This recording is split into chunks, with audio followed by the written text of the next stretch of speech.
Welcome back to the Great Ace Attorney 2. Last time, in case 3, we did a whole lot of work to ultimately get one piece of information to advance the plot, really.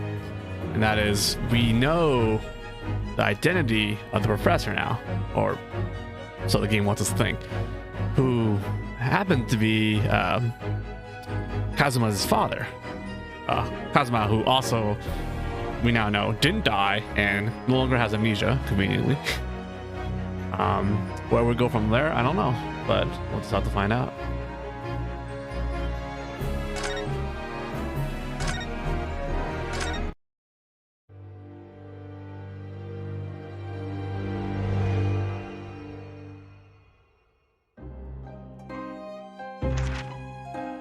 Pipe in hand, Sholmes looked down at the thick, rolling fog outside our window. I wonder exactly how many mysteries are out there, hidden within this bed of fog, he said. Indeed, a most bizarre incident, born of a curious advertisement. A hellhound's mad gallop through the shadows of a serial murder. An executed man's graveyard resurrection in the dead of night. And a commonplace killing in a small, forgotten room at the edge of town. There is, naturally, always another side to every case, of which most remain ignorant. And it is that other side which compels me to the scene of the crime, Wilson. So quickly now, take your hat and let's be on our way, my dear fellow. For our adventure is not over yet.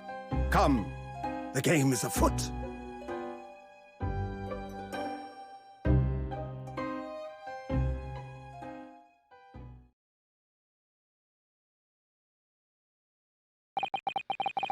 Eight days after that earth-shattering trial and Kazuma regaining his memory, we were in the foyer of one of London's most luxurious hotels, the Great Waterloo Hotel.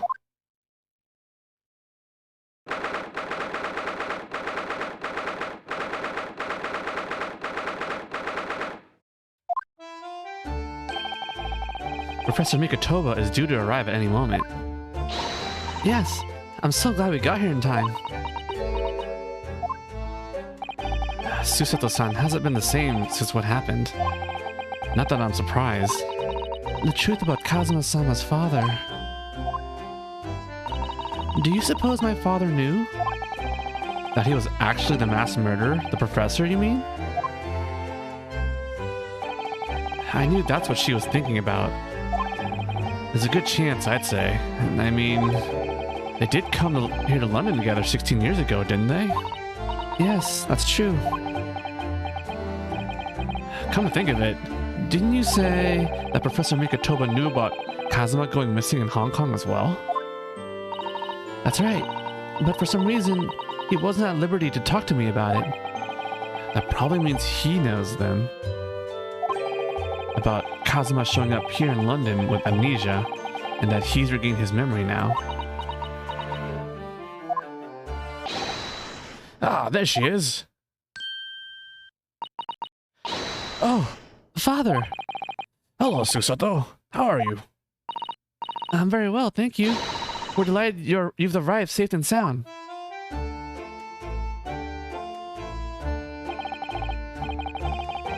Hello, Mr. Naruhodo. Very kind of you to take the trouble to meet us here. Oh, no, not at all. It's my pleasure. We've heard all about your extraordinary exploits here in London, you know. The news has crossed the seas. It has. I always look forward to reading the monthly reports that arrive with the steamships from Britain. Oh, I see.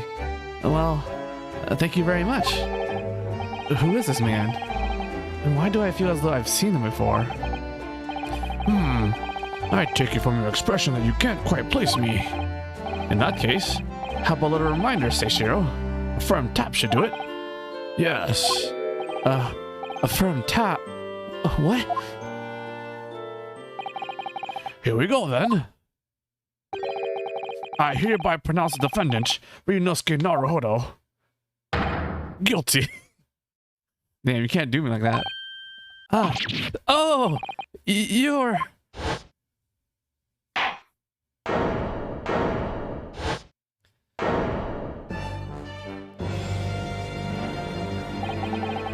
The court will now hear the trial of Ryunosuke Naruhodo.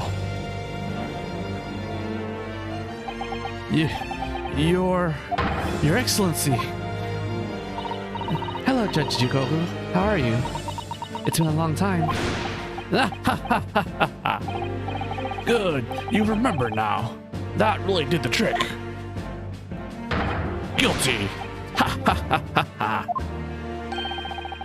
Only I was declared not guilty, wasn't I? There was no laughing at the time. So, London again after all this time. Hard to believe it's been 10 years. To be honest, I never thought I'd be back. Neither did I. I didn't imagine Japan would ever be invited to an international symposium like this. Oh, really? I doubt anyone did, to be honest. It's all thanks to you, isn't it, Seishiro? What are you talking about, Yujin? Ha ha ha ha ha! Of course. Judge Shigoku, he must complete the set. He's the other man who 16 years ago came to London with Kazuma's father and Professor Mikotoba. He's the third visiting scholar. Well, all those passport checks and luggage searches at the border took rather a lot of time. I must say, I'm very envious of your ministerial status. You didn't have to go through any of that, did you? Ah, I knew you were jealous. Ha ha ha ha ha. Sorry? Ministerial status? Yes, didn't you know? Seishiro here is also Japan's Minister of Foreign Affairs. It was his personal assistant that allowed you to take Kazuma's place here on the study tour. Guilty as charged. Ha ha ha ha. Oh. Well, thank you very much. He really is every bit as important as he looks. Ah, yes now, Naruhodo. I received a telegram from Lord Strongheart yesterday. Oh, you did? It appears that some things came to light in a trial you were involved with 8 days ago. About what happened 10 years ago. That tragedy.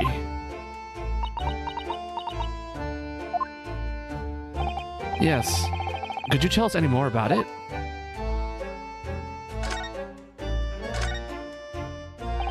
So, how was the voyage here? Well, 50 days at sea is a long time by anyone's standards. But it wasn't as bad as when we first came 16 years ago. No, that's true. Then I truly wondered if we wouldn't be drifting in the vast ocean for the rest of our lives. This time, we followed the same route as you, so we were able to relax and enjoy the experience. Ah, so you stopped in France's beautiful capital, Paris. We did, yes, though only for one night. And yesterday evening, we left the port of Dunkirk for Dover. Just in time for the symposium, in fact. It starts tomorrow. It's wonderful that you were invited to attend such an important international event. I'm very proud of you, Father. It's thanks to Seishiro here. 16 years ago, he managed to ingratiate himself with Britain's Attorney General. I'm sure that's why he was invited, and I suppose you could say I'm something of an appendage by default. Speak for yourself, Eugen. You were close friends with a professor of forensic science at a major hospital.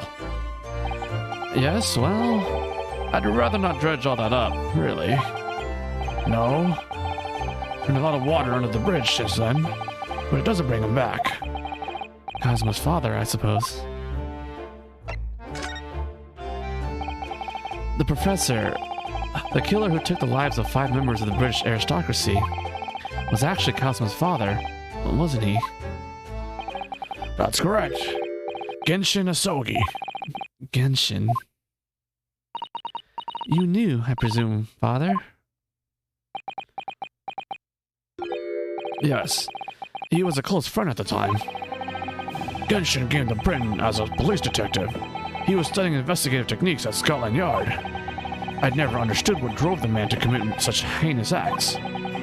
It was a closed trial, so the public never knew the truth, and he was executed with little ado.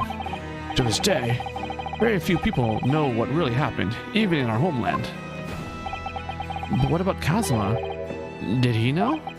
Did he know the truth about his father? No, of course not.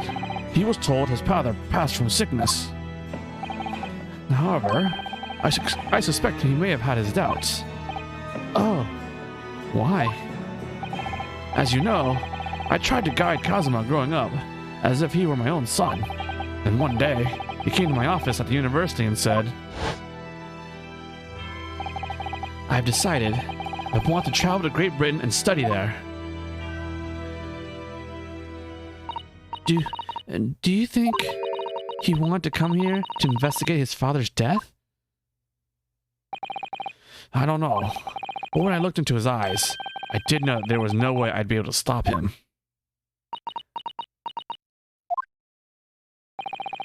Something else came to light in that trial the other day, actually. No? What?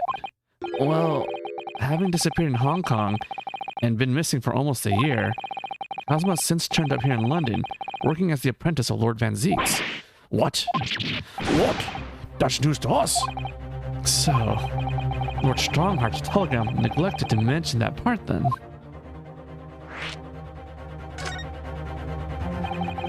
As you know, we both thought that Kazuma had died on the steamship during our voyage to Great Britain in January. But he didn't die. He's alive. As you knew, didn't you, Father? In actual fact, no. But what I did know is that when your steam docked in Hong Kong, he mysteriously vanished. We sent a team of investigators to Hong Kong to try to ascertain what had happened, but to no avail. But he's still alive, and here in London, you say. I never dared to even dream it. Why on earth did the young man not make contact? The government and the police have been chasing clues fruitlessly for months now. Well, it seems that he was suffering from amnesia. What? Amnesia? When we first came across him again here in London, he didn't know who either of us were. I see. He only regained his memory 8 days ago. This is unbelievable. Yes, it's quite miraculous. I wonder why Lord Strongheart didn't let us know. I must speak with him urgently. I wonder how Kazuma's been these past few days. Would it be wrong of us to go and visit him?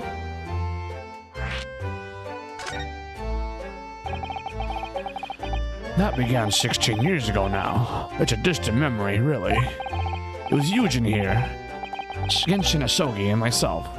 We were the original three. The first judicial scholars from Japan to travel overseas to study.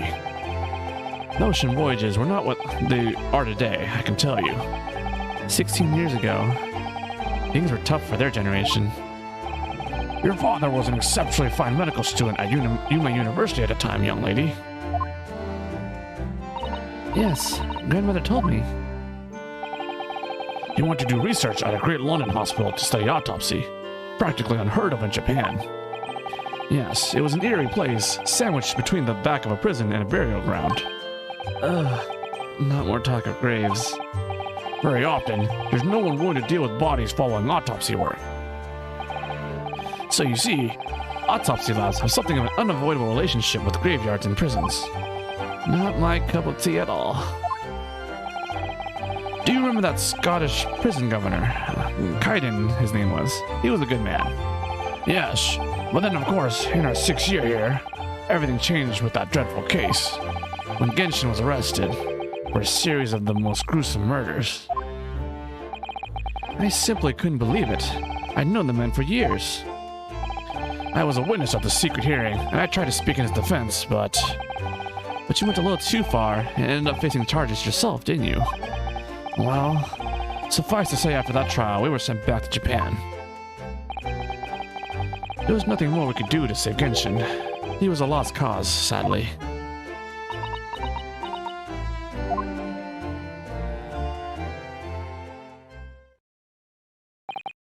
Well, if you'll excuse us now. Yes, I'd like to get this trunk up to my room as soon as possible. Oh, I'm so sorry. I shouldn't have held you up here for so long. I'll call for the porter then. Just wait here. Susato-san gone off at a run. I'd like to stay and talk more, but I do have various preparations to make for tomorrow. Yes, of course. It must be a big responsibility representing our entire country. I wish you the best of luck. Naruhodo, I hope you'll keep an eye on Susato for me. Keep looking after her, as you obviously have been. Oh no, I mean, if anyone's looking after anyone, it's her looking after me. Well, I do appreciate you being there for her. After all, I've been a miserable father to her. I've thoroughly let her down. Sorry? What do you mean? Well, it was 16 years ago that I started my long study tour here in Britain, you know. The very year Susato was born. Yes, I heard. The birth of my daughter was the most joyous event of my life, but... well, sadly, it was accompanied by the most tragic event of my life, too. Oh, yes. Susato-san hinted at something like that. It was a rather turbulent time at home. Anyway, I won't bore you with the details. The point is, I became rather less dependable than befits a grown man. And it was then that Seishiro offered me the opportunity to study here in Great Britain. I was too worried about you to leave you behind. So perhaps I was a little heavy-handed when it came to persuading you to accompany me to Japan, to London. So, that's what happened in a nutshell.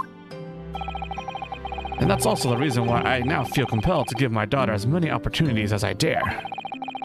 Though the world does not readily afford young women such things, I must say. I completely understand, Professor. One other thing, Naruhodo. If I may be so bold, I have a favor to ask you. Oh, really? Of course. What can I do for you? Well, the thing is, I'm so sorry that took so long. Miss Susato, now then, allow us to take your bags. Allow me to take your bags. One moment, if you please, Porter. Of course, sir. The machine around your neck. It's a camera, I believe. Quite right, sir. Just 5 shillings for a lovely photograph to commemorate our wonderful stay at the hotel, sir. Well, I think given the occasion, we could justify the expense. Yes, of course.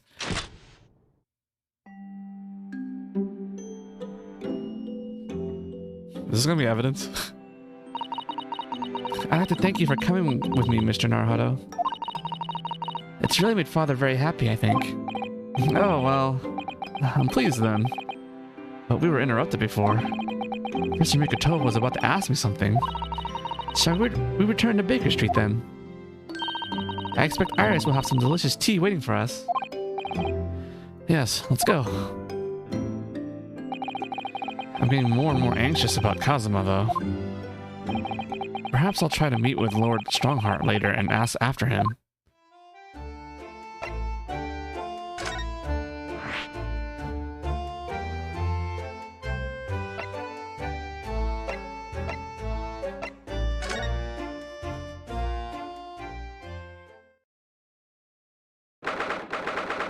Ah, the mask is here.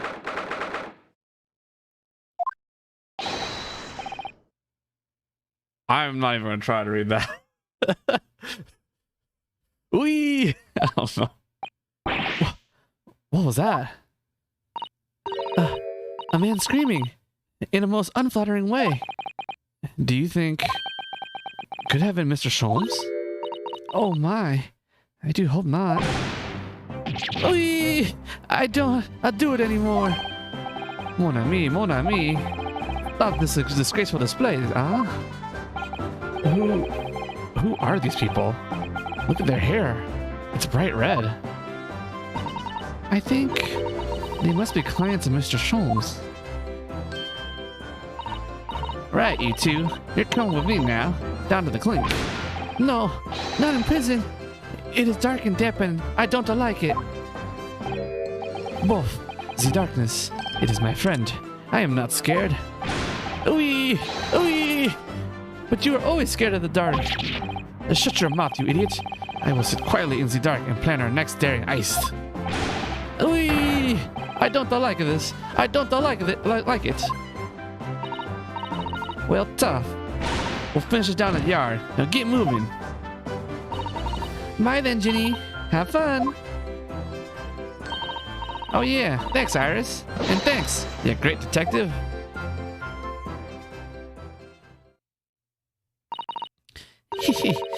Gina makes a fine detective herself, doesn't she? Oh, Susie and Runo. Hello, Iris. We're home. Well, did you find your daddy? Yes. We arrived at the hotel just before he and his friend. Oh, well that's great news. I hope I'll get to see my daddy again soon. Ooh. Yes, of course. Dr. John H. Wilson.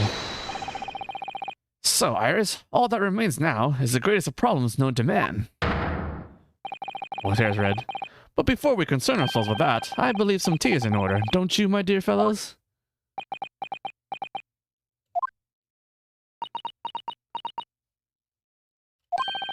Is something wrong, Mr. Naruto?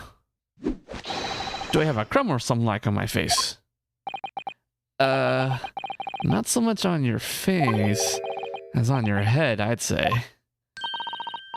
Come along then, everyone. I brewed a lovely special blend. Time for tea. Whatever is going on here today?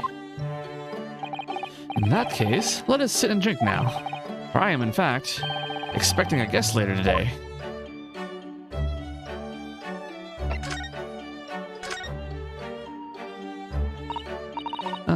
Mr. Sholmes, who were the two gentlemen that were here before? Oh, just a pair of petty criminals. Nothing of significance. Of course, they have to make a living somehow. And when the mood takes me, I'm willing to turn a blind eye to all manners of infractions. When the mood takes you? All manners of infractions? But when such fellows set their sights on Mr. Hair like Sholmes, well, that's when their luck runs out. Oh my! You were the target of a crime, Mr. Sholmes? But I quickly devised a plan to entrap them and deliver them to our young detective ally. You should have asked Grexy to come too. We could have had an arresting tea party. I did send word, but no answer was forthcoming. The man is consummately in the wrong place at the wrong time. There's a word for it, I'm sure. Aha, I have it. A bungler. That's the word. It's a good job he's not here to hear you say that. So those redheads have been up to no good. I wonder what the men did.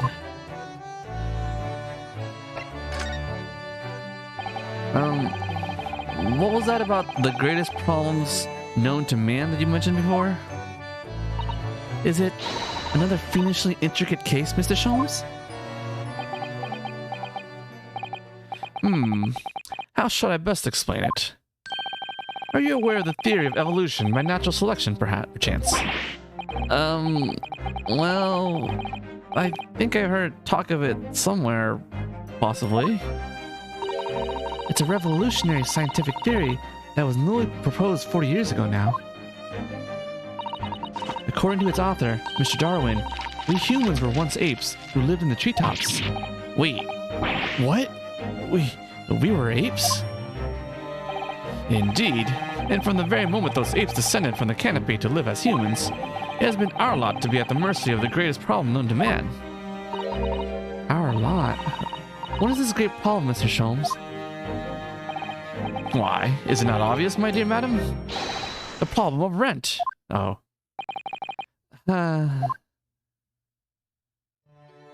But did you not receive a rather large sum of money from Madame Tuspel's only the other day?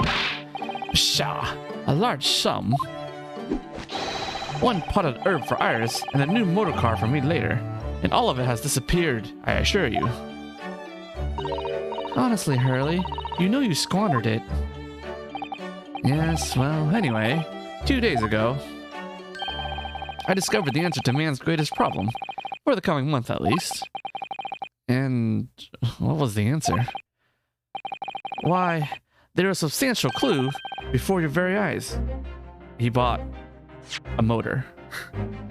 A new motor car. He bought a car.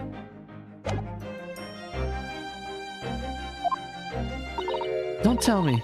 Let me see. Humans are sorry creatures, unable to see what is in front of their noses. Let me give you some assistance. Don't look, but observe me very closely. There's one particular feature about my person that has changed. You should notice it in the end, I think. In the end? It's been stabbing me in both eyes right from the very beginning of our conversation. I think we might need another clue before we uncover the full answer, Mr. Naruhodo. Thanks for the hint. I'll be tearing my hair out if this charade goes on much longer.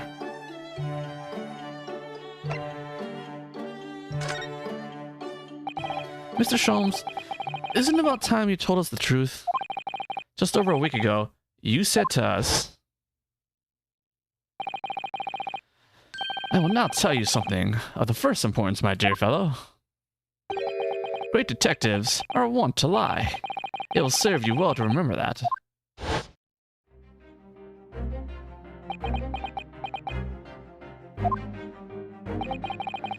That case aboard the SS Buria in January, Cosmo wasn't killed, and you knew he wasn't dead at the time.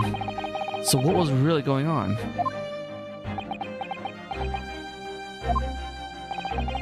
The fellow was unconscious for a very long time. If he hadn't regained consciousness when he did, his life would have been in mortal peril. Of course, a side effect of the prolonged comatose state was amnesia, as you now know. It was a simple enough task to silence the crew, but how? After they'd carried him out of the cabin, I'd assembled them in the lobby area. Then I made them swear to leave him unconscious and have him unlaid from the ship in Hong Kong as a murdered corpse. Oh, how horrible. It was necessary to find some material with which to persuade the crewmen to keep their word, of course. But why? Why do it in the first place? I will be at liberty to elaborate in due course. But for the time being, I would like to reassure you. I didn't foresee subsequent events. What events? His disappearance in Hong Kong. Oh. I believe I may have made a gross error of judgment. Mr. Sholmes.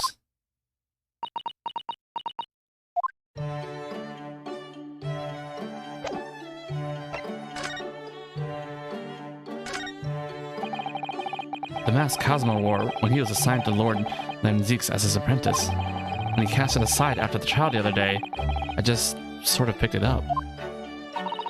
We ought to give it back to him, I suppose. But he has his memory back now, doesn't he? I can't help feeling he might turn around and tell me coldly to wear it myself. But isn't he your best friend?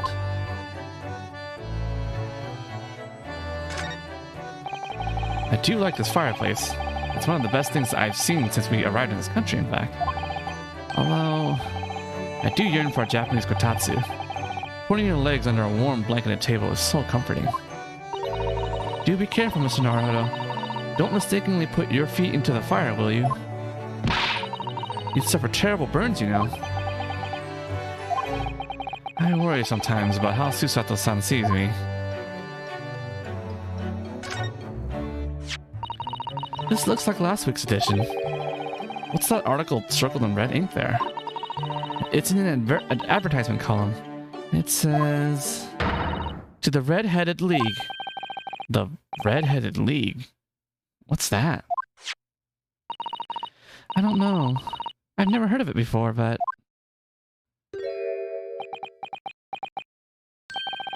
There's something on my face.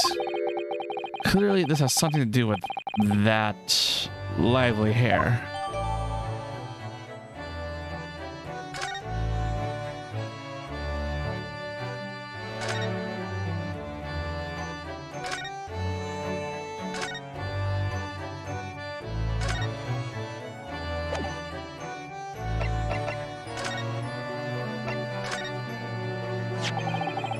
It looks as though someone circled an advertisement in the paper, Mr. Sholmes.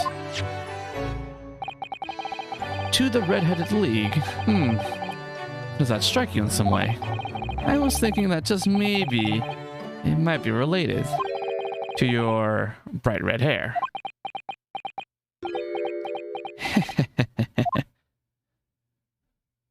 So, at last you've learned to apply my methods, Mr. Naruhodo.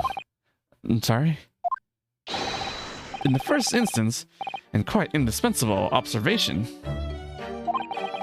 Believe me, I could have seen that hair with my eyes shut. So then, allow me to regale you with the details of my latest exploits. Regale or boast?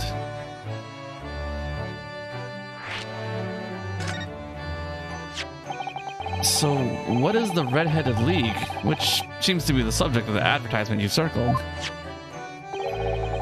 You noticed it in the paper then? That, my dear fellow, was going to be the source of this month's rent payment. It was? How? According to the advertisement, the Red-Headed League is a distinguished institution of fellows of unspecified governance. In fact, the only condition for being a member is having red hair. That doesn't entirely surprise me. But listen to what the lucky redheads receive once they join. An unconditional salary of £4 a week. Oh my, £4 a week. But why? What are they paying people for? That, I don't know. No details are given in the advertisement. But surely every red-headed person in the country would be flocking to join in that case. You're right, Susie. There's no time to lose. I'll put in my application at once. So will I, just on the off chance. That might be stretching a point, I think. The trouble is, they have a fixed number of members, you see. Oh, I see. So once a certain number of people have joined, no one else can. But as luck would have it, one member recently passed away. It wasn't particularly lucky for the redhead in question, I feel, Mr. Sholmes. So you decided to try and join in his place? Correct. I mean, look at me. Have you ever seen such a red-headed fellow? No. So why? Why did it have to go so wrong? What on earth happened? A blunder, Mr. Naruhodo, though it pains me to admit it.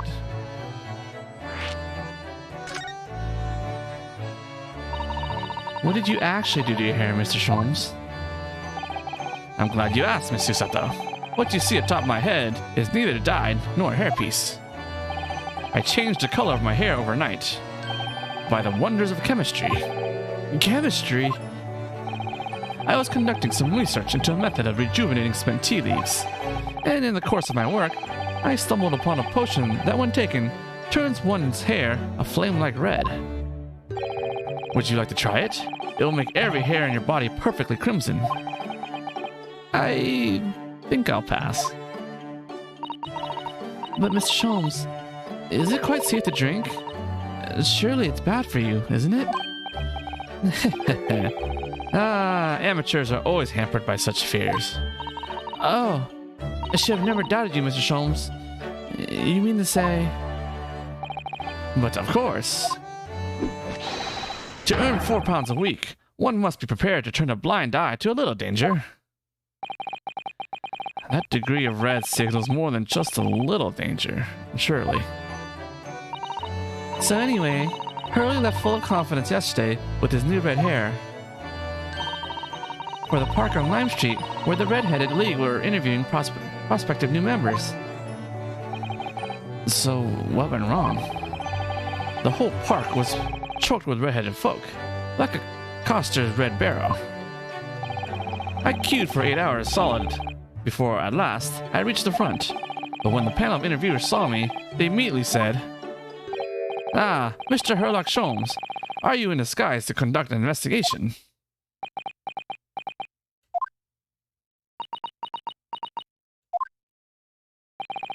So naturally, I had no choice but to reply, "Shh, Don't give me away.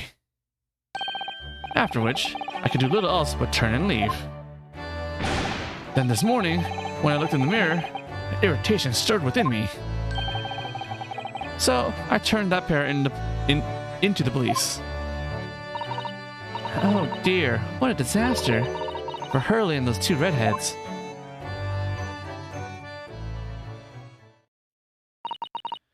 Mr. Sholmes, you mentioned before that you were expecting a guest today.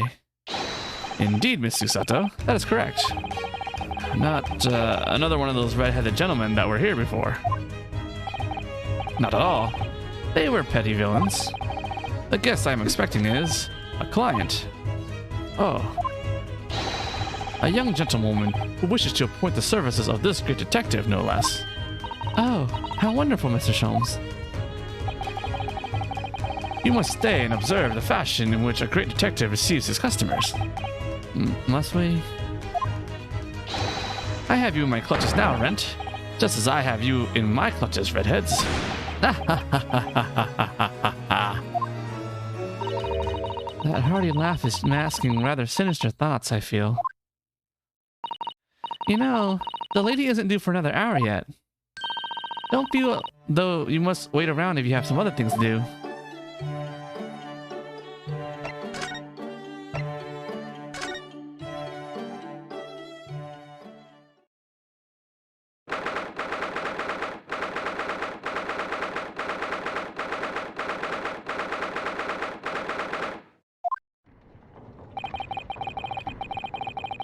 Here's the final draft of the opening address for tomorrow's proceedings. I've supplemented your original with the figures you've asked for from the yard. I see. Excellent work. Thank you. You're welcome, my lord. What's Lord Van Zeek's doing here? My, there seems to be an awful lot of tension in the air, wouldn't you say? This place is stifling enough as it is. We really don't need any more tension.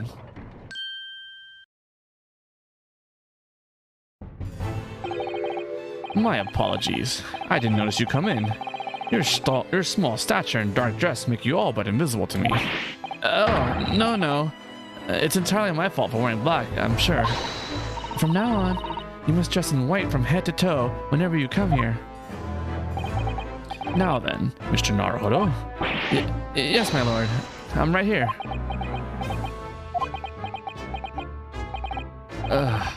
Kill me now. Is something wrong? Perhaps it's a little too hot in here for you. Oh, no, not at all. I mean, I've never experienced a room at such a perfect temperature.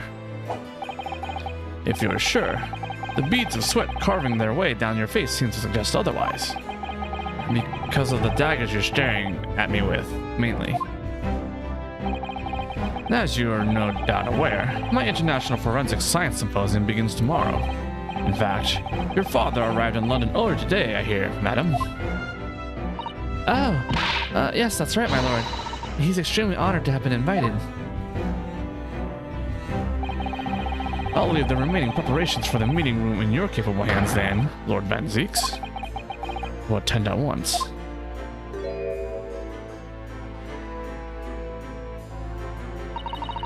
He gave you a very cold stare as he left, didn't he? I know, but I haven't done anything, have I? These past few days, my feet have barely touched the ground, I must say. My dedicated right hand of many years was recently put out of action in spectacular fashion. Oh, I'm sorry to hear that. Is your left still of service? Mr. Naruhodo, he's talking about Dr. Sith. Of course. I'm terribly sorry about that. I was just, Fear not. You've done nothing wrong. Dr. Sith's own wrongdoing precipitated the situation. You needn't concern yourself with it any further. That would be a lot easier to do if it weren't for the piercing stare you're giving me. Lord Van Zeeks is doing an admirable job of holding the fort. Though disturbingly, his apprentice has been missing since yesterday. Missing? What's become of Kazuma-sama now?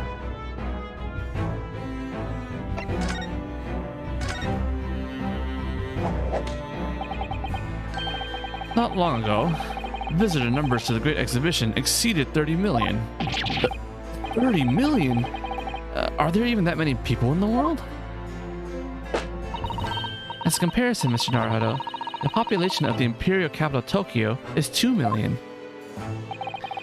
I will be opening the International Forensic Science Symposium in the exhibition's main auditorium. This event has been 2 years in the making. 2 years of preparations and negotiations with other countries. It sounds like a tremendous achievement. Congratulations. The 20th century will see the wholesale adoption of forensic investigation techniques, and cooperation between policing organizations around the globe will be essential. Which is why this landmark first symposium had to be hosted here at the heart of our great British Empire, in order that Scotland Yard can become the leading investigative organization in the New World.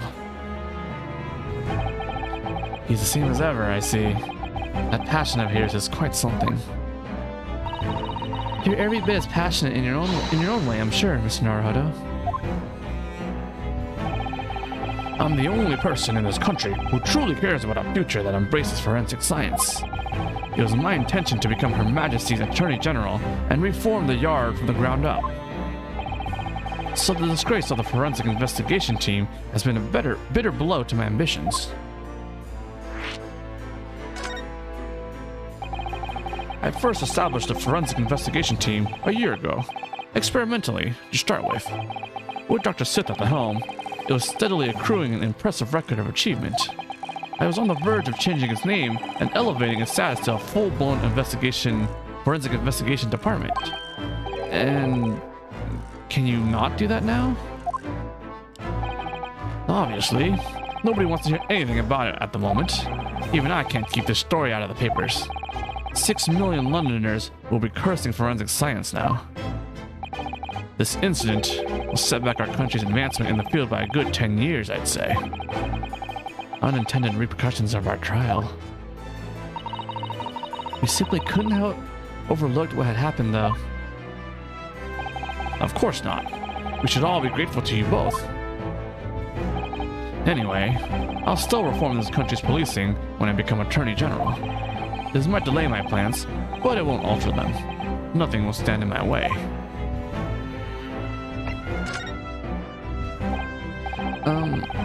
About Lord Van Zeek's apprentice. Ah, yes. That came as a surprise to me, I must say. That you and he are old friends. How did he become an apprentice to Lord Van Zeek's in the first place? It came about 3 months ago. An unidentified Asian man was apprehended by border police. They found him hiding abroad a large goods vessel. Oh my. So he stowed away to get here. He had no papers to identify him, no passport, and he was suffering from amnesia too.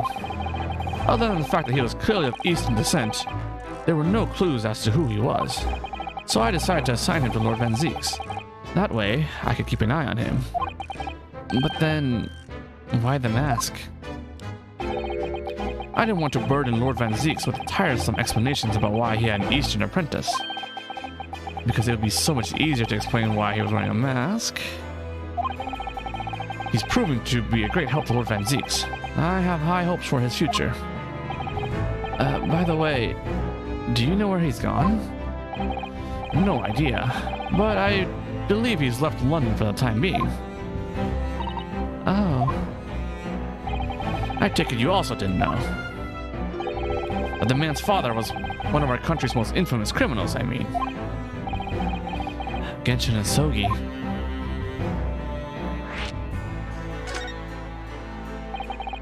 What we learned from that trial 8 days ago was a huge shock. Finding out my friend's father was... Ah, yes. Genshin Asogi. The professor case 10 years ago caused a great stir here in Britain. They were such awful murders, and unprecedented. Using a ferocious dog as a murder weapon. And no one would have believed the culprit was a foreign student invited to study here by the government. So the true identity of the killer couldn't be made public then, and can't be made public now. Nobody in your country knows it was him. and neither do the citizens of London. The main motivation was to avoid aggravating relations between our two nations at the time, I understand. Correct. However, it has to be noted that there were some supporters of the professor's apparent cause. What? The supporters of a mass murder? The majority of the man's victims were a blight on the aristocracy of the day. Somewhat ironically, their deaths actually benefited society as a whole. Or, so a fair few thinkers in London believed, anyway. Right. I see. But it was still murder, wasn't it? It seems very similar, doesn't it, to the idea of the Reaper of the Bailey.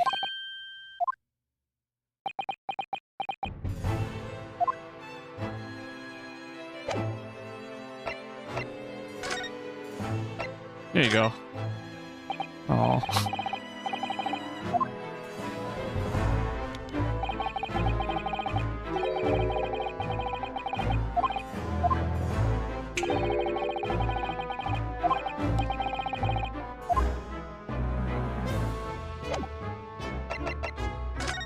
Alright, anything in the room worth looking at? Oh, Lafty? Right. Eh.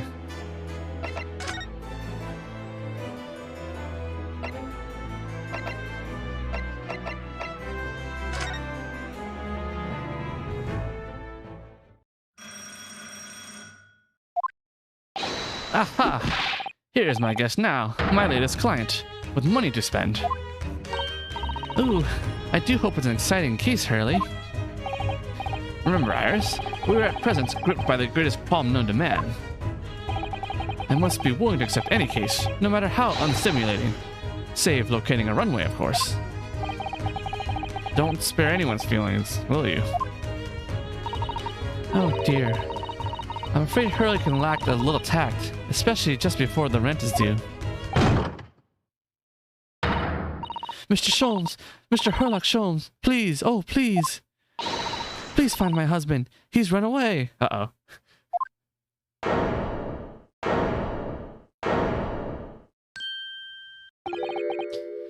To upset me? I beg your pardon. Never mind. Personal matter. My apologies. What exactly are you trying to say, Mr. Naruhodo? I didn't say a word. Come, my dear madam. Be seated. Iris, some tea, if you please. Of course. What's the matter, Miss Susato? Oh, it's just that gentlewoman. I feel sure I've seen her somewhere before. Very recently. Yes. Now you come to mention it. As I explained earlier, my name is Evie Vigil. I implore you to take the case, sir. Money is no object. Simply name your figure. Money and wealth are of little consequence to me, madam. Being offered a case to solve is reward enough. Sholm? Bruh? Oh, Mr. Sholmes, you are the picture of benevolence. I will, of course, make a mental note of your offer, however, for contingent reasons. I trust you will remember your words also. If I might inquire, sir. This gentleman and this lady would be... Oh, me. What I am about to tell you, I should like to communicate in the strictest confidence, you understand. Ah, these are my friends. I assure you, you may say before this pair anything which you may say to me. Ah, I see. I can vouch for the gentleman personally. After all, he's hard of hearing. Why did I ever get my hopes up?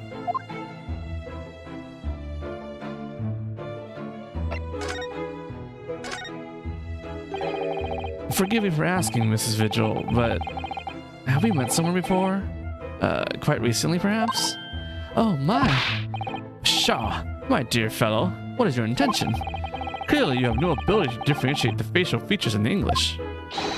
If you wish to invite the lady to tea, you must do so in a more gentlemanly fashion. Is it possible that you're the nice young lawyer from the trial I attended last week? Ah, I knew I recognized her.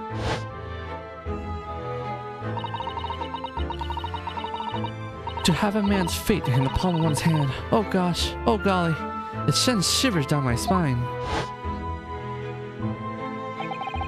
I didn't quite recognize her because she's acting so differently now. It must be very difficult for you as a lawyer. Being hard of hearing, I mean.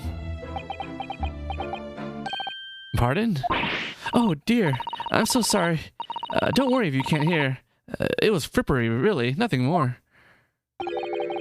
Now look what you've started, Mr. Sholmes. Thank you very much. I believe it would be prudent for you to sit quietly in the corner. Yes.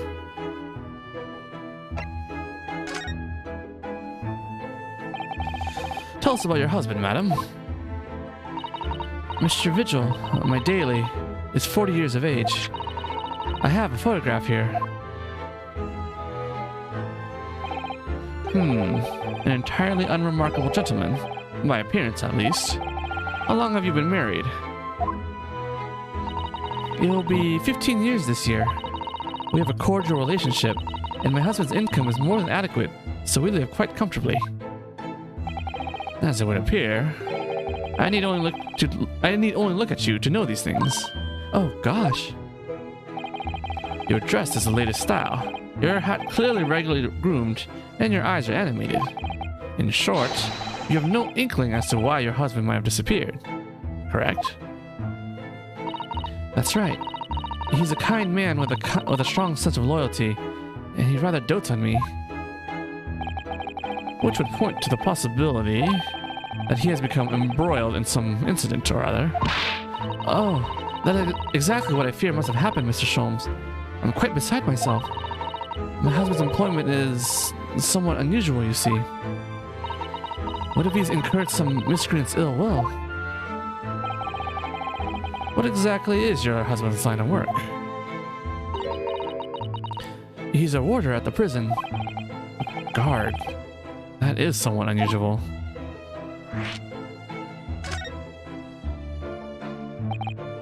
So, your husband is a prison warder. That's right, yes. Well, in actual fact, he's the chief warder. Indeed.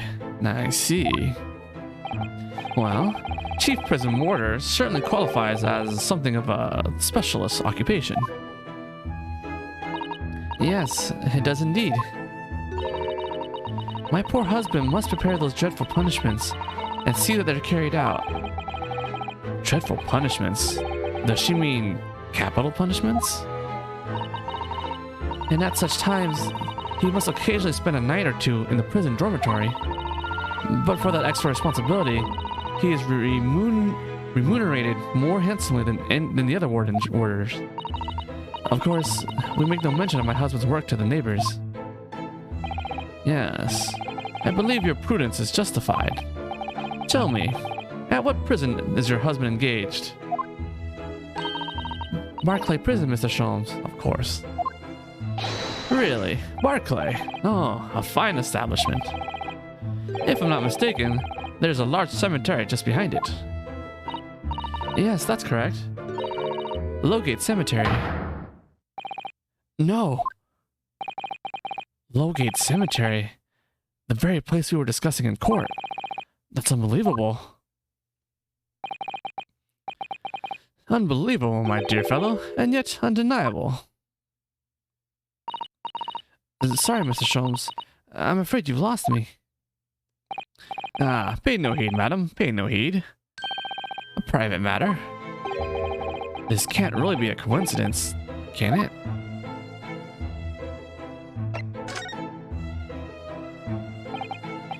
So, to the matter of your husband's disappearance.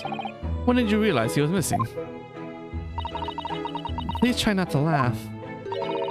It was yesterday. I'm sorry? Yesterday.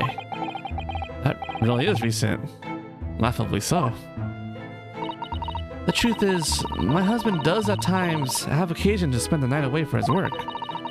It's not at all out of the ordinary for him to not return home at night. But this is different. For him to not make any contact for a whole day, that has certainly never happened before. Oh, my dear Daly, whatever can have happened? My dear Mrs. Vigil, please, calm yourself. Now then, have you contacted the police? Why, naturally, but sadly, they refuse to listen to my pleas as my husband has only been missing for one day. I was asked to wait patiently at home.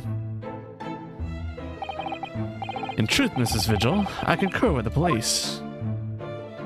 However, let's not be hasty. I see no reason why we should not engage my deductive powers to track your husband down anyway. Oh, thank you, Mr. Sholmes. And furthermore, let me assure you, a chance to solve the greatest problem known to man for another month has no bearing on my decision. I seek only to put a sweet smile on another Londoner's face. That's really all there is to it. You have my eternal gratitude. I shall pay any sum you care to mention. You seek only to put this sweet's rent in your landlady's purse. That's all there is to it.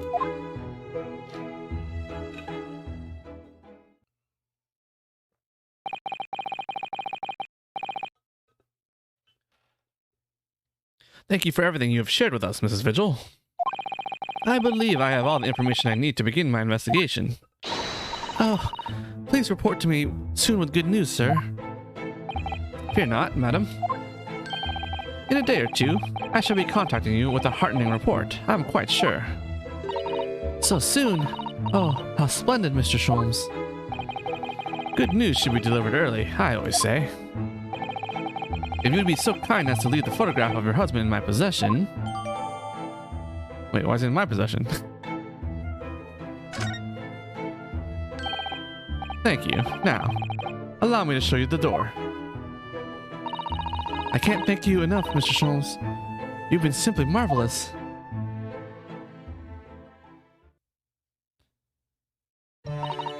You know, I think it every time, Hurley. But how do you come up with such nonsense? Good news in a day or two? Are you sure? I can't be sure, of course. But then I didn't swear on it. I merely gave the good woman some hope. I hope to be able to give her good news, one might say. After all, the rent must be paid by the end of day tomorrow. I see. If by that time I've successfully loaded Mr. Vigil, we shall be mutually relieved. Wouldn't you agree, Mr. Naruto? Don't look at me with those pleading eyes. Well, my dear fellow, did you hear the details of the case? Yes, my hearing is surprisingly good, actually. Excellent. And what did you make of it? Well, I was surprised to learn where her husband worked. At Barclay Prison, I mean. Ah, so you noted that. Of course, especially with the mention of Lowgate Cemetery. Lowgate Cemetery is at the rear of Barclay Prison, so it was renowned among us students at the university for being haunted by the ghosts of condemned convicts. Barclay Prison is where that notorious man was incarcerated. The professor. And now, a warder from the prison has mysteriously disappeared, it would seem. It's all very peculiar. Indeed. But nothing you can't handle, I'm quite certain, Mr. Naruto. Sorry? Run along to the prison and see what you can glean. Would you? It's the prison governor you want. No doubt the man is equally worried. But aren't you going to go yourself? Surely you needn't ask. I can't possibly be seen out with this hair. Ah.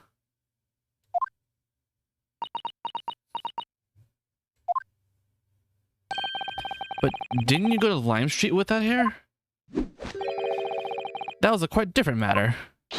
So, I leave it in your capable hands. Now, if you'll excuse me, I'm rather busy.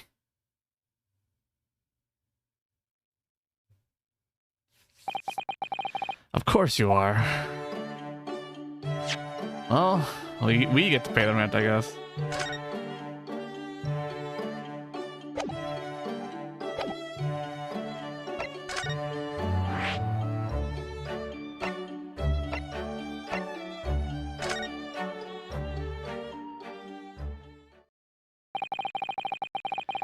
Barclay Prison is on the outskirts of London, backing onto a lonely burial ground. Its 4 high outer walls loomed quietly before us in the fog. Having requested a meeting, we were shown to the governor's office in the watchtower. Oh God. However, please note there is...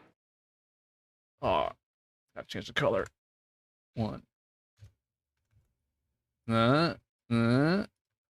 of these is yellow. There it is. We have bird. Very important. Thick bird.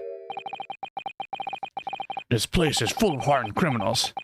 I cannot remember the last time a civilian was doing here. And you didn't want to talk with an inmate, but to me.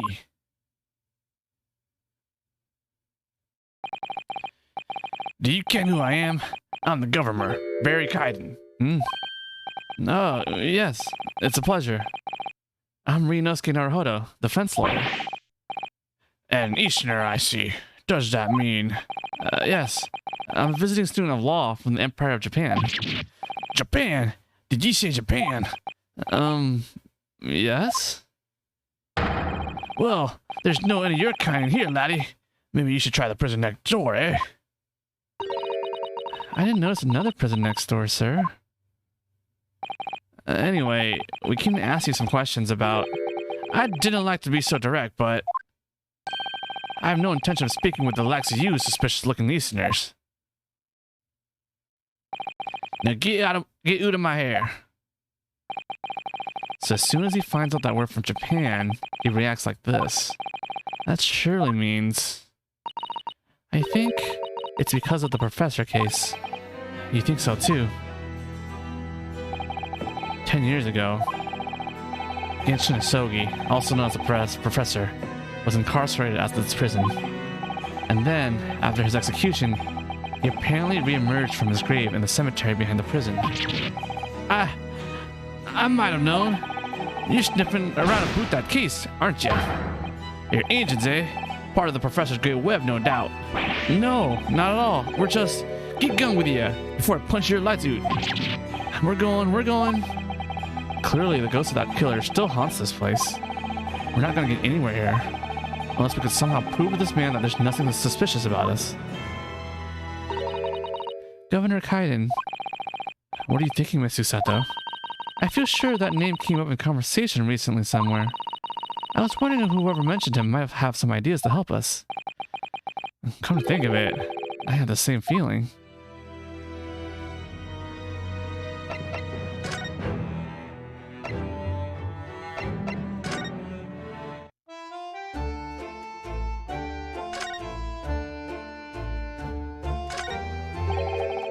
That's Professor Mikitoba over there.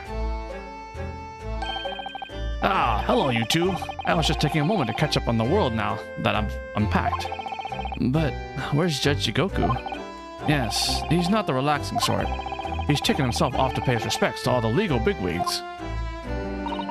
Having only just arrived in the country today? Goodness, he is full of energy. Professor, you mentioned something before about how you know the prison governor at Barclay Prison. Oh, well, Governor Kaiden, you mean? So it is the same man. Father, we must speak with the governor. But he refused to talk with us. He said we were suspicious Easterners. Well, I'm sure if I accompanied you, it would be a very different story. Oh, would you? That would be wonderful, if you have time now. Sadly, as you can see, I'm very busy at the moment. What? He's reading a newspaper. Busy drinking coffee on a comfortable settee. Now, I have a rather a lot to prepare for tomorrow, you know. Oh, sorry. I didn't say that out loud, did I? You Mikitobas are alarmingly good at reading people's thoughts. Or could it be that you Naruhodos are alarmingly bad at hiding your thoughts? Let's not fall out now. I have an idea. A letter of introduction? What's he writing on that piece of paper? Here's a letter of introduction for you. Hopefully when he sees my name, he'll change his tune. Thank you.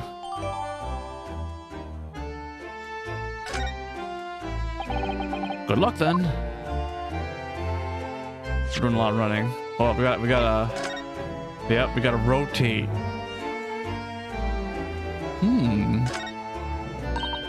Oh, it looks like this is some sort of steamship ticket. The SS Grouse, first class cabin 001. Yokohama departure, 11th September. London arrival, 1st November. It's the boat that Professor Mikotoba and Judge Jigoku came on from Japan, isn't it? Yes. I think it called at Dunkirk on the north coast of France for a night before finally arriving in Dover. I think it's been almost a year since we arrived in Dover on the SS Buria. It seems not a shame to keep your ticket as a memento of your trip, don't you think? Yes, I agree. I have mine safely in my diary, and I keep mine in my wallet, so I have it with me at all times. Oh, well, how strange. Where could it have gone?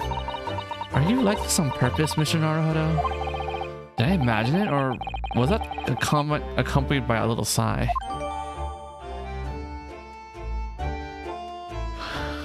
Updated evidence.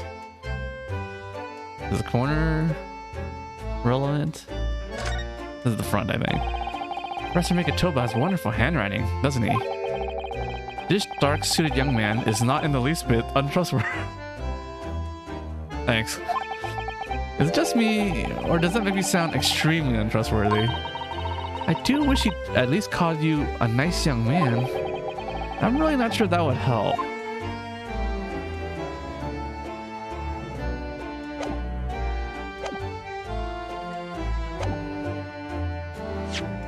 Oops.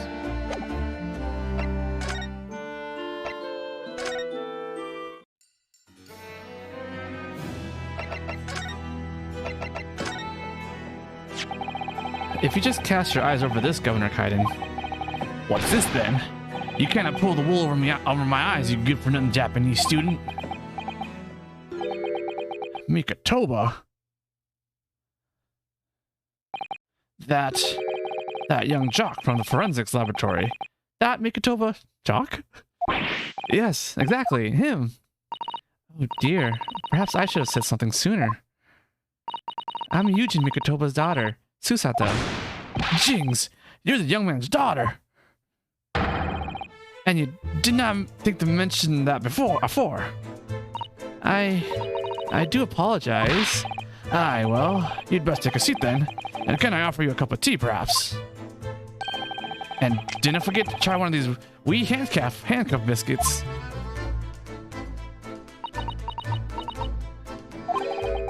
Your father's influence is nothing short of amazing. I'm bitterly regretting not announcing who I was from the outset now. So then, what can I do for you, Anne? Well, we're currently investigating a case. It's one of your warders, you see. He's gone missing. Missing? That's right. It's surely been reported to you as well, being the prison governor.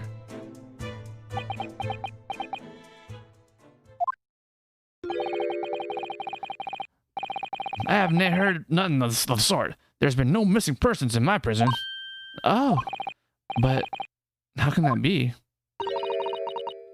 It's Mr. Daily Vigil, your chief warder. Vigil? And that's right. His wife came to us and asked us to investigate his disappearance. Let's skip the part about him only going missing for yesterday for now. Clearly, that means something to him. Would you be so kind as to tell us what you know, sir? Aye, of course.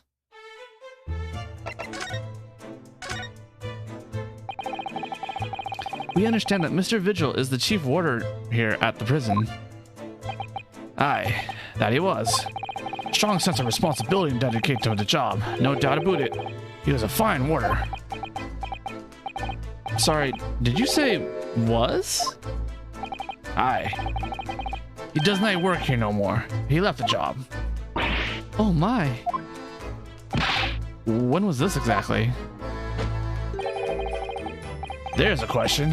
When was it about? It cannot have been much less than 10 years ago now. Oh. What? 10 years ago? He stopped working here 10 years ago? Aye, as I mind it. Deacon, I hadn't heard the fellow's name in all that time. That's a worry if he's gone missing, though. But Mrs. Vigil made no mention of it. I think perhaps, Mr. Naruhodo, that his wife simply doesn't know. I think she's unaware that he no longer works here. Governor Kaiden, can you tell us what happened? Why did Mr. Vigil give up his job here? That's important, is it? Yes, I believe it may be. What are you thinking, Mr. Naruhodo? I can't help but wondering, given that it was 10 years ago. Ah! Which was exactly when the professor was being held at this prison.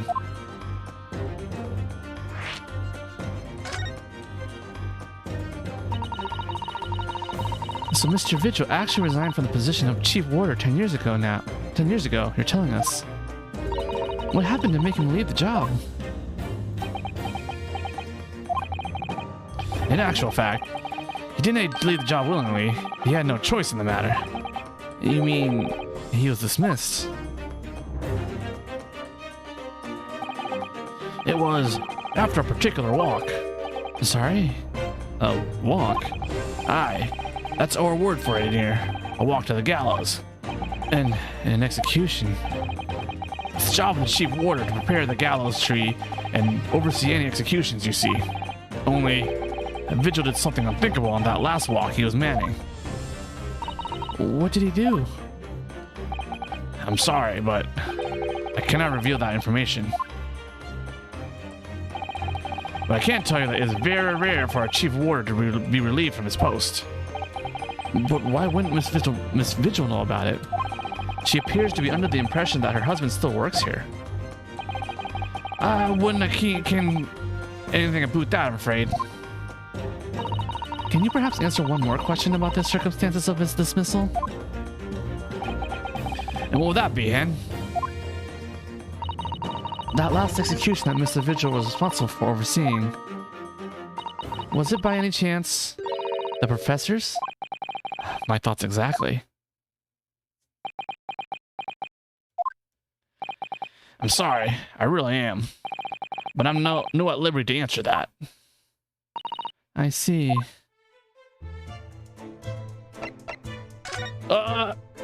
Hit spacebar to go up. Damn leverless muscle memory.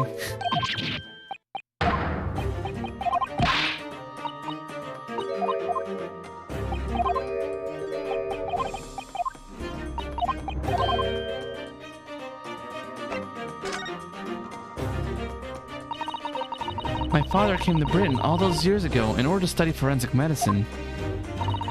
But you seem to have been well acquainted. The dead room, the prison, and the cemetery have a lot to do with one another. After all, they need fresh corpses for forensic research. You can? Yes, I can imagine. The advancement of medical science isn't always particularly palatable. Your father worked in the laboratory just on the far side of the graveyard, in the basement of St. Sinner's. It's still in use today. St. Sinner's? That's come up before, I'm sure. Yes, that's right. We've been there. Mikatoba and I used to ride in a carriage together and negotiate terms. For more fresh material, I suppose. Aye, and we used to sit in here for hours and gab on about the dissection and all sorts.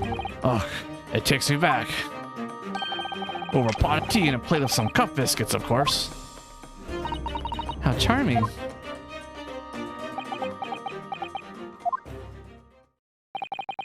He was a good fellow, your father. Reliable and dead set on his work. But I'm afraid I'll never understand you Japanese. Because of Genshin Asogi, I suppose. Well,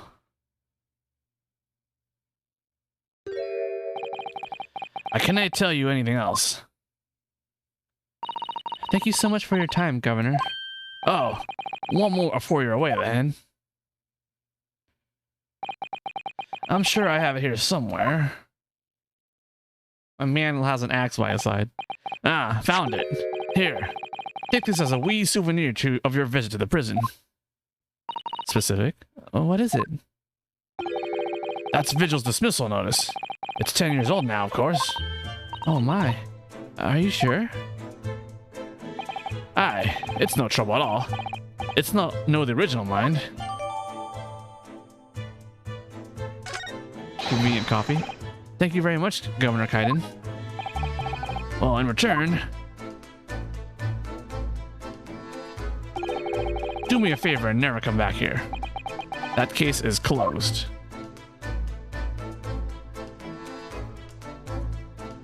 Well, I think we ought to return to Baker Street for the time being. Yes, I agree. We need to report back to Mr. Sholmes with what we found out about Mr. Vigil. What will we tell Mrs. Vigil, I wonder? Summon the bird. Ah, look. We have an opportunity here now, when the governor is away. Mr. Naruhodo, you could be imprisoned if you were caught. That's a good point. Perhaps not then. Dang.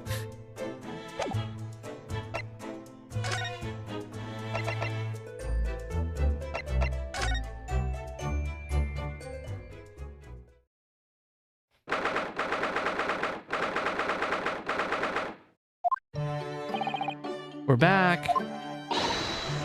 Hello, you two. I thought you'd be back before long, so I baked some scones for us all. Ah, so that's what the delicious smell is.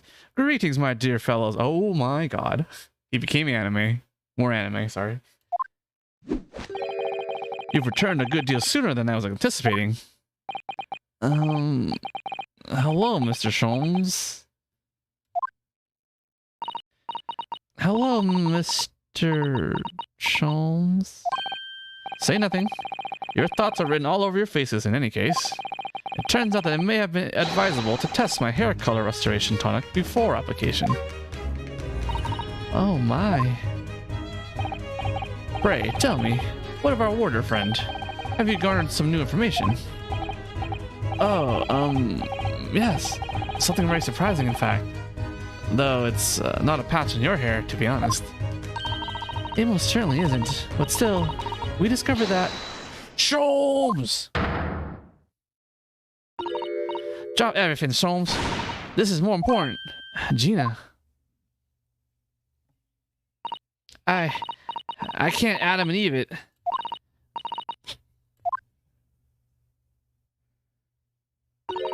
What's happened? Clearly a very grave matter indeed. Poor Miss Lestrade made no mention of my hair whatsoever. It's the boss. What do you mean? Inspector Gregson? The boss is... He's dead. Oh. What? They just found his body. Shot with a pistol. What? But... Inspector Gregson, he was murdered? No, not Gregsy. Come in, my dear girl. Tell us the whole story.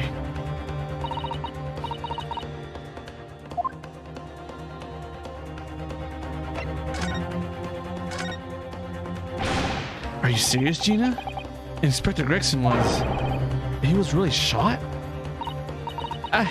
I don't know much about what happened myself yet. They're still there, investigating the scene. Where did this take place? A little rented room in a building full of flats on Fresno Street. The outskirts of town, nowhere near his home. He was perhaps investigating a case then. The thing is, no one at the yard knows nothing about no case around there. Oh, how strange. The boss he was so good to me. I know I ain't up to much yet, but one day I was gonna show him I'd become a proper detective. Oh, Ginny.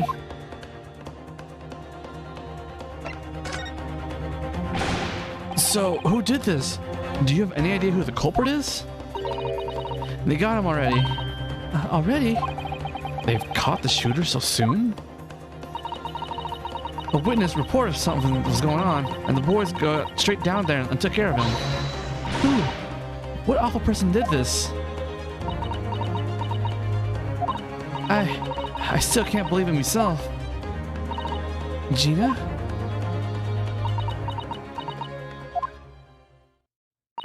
It was the Reaper.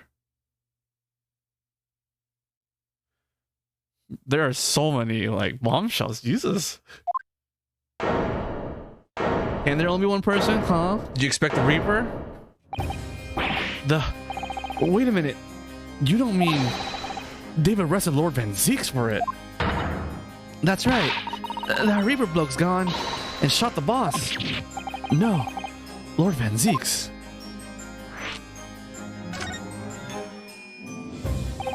Are you quite sure, Miss Lestrade? It's Beric Van Zeeks the police have arrested. I saw him with my own eyes in the interview room at the yard. I don't believe it. But there were witnesses, and they're all saying it was him. So you mean there were actually multiple witnesses? They heard the gunshot, apparently. And when our lot got to the scene, there was only the boss and that Reaper bloke in the room. But there's no way Lord Van Zeeks would have taken Gregson's life. I just don't believe it. I don't believe it either.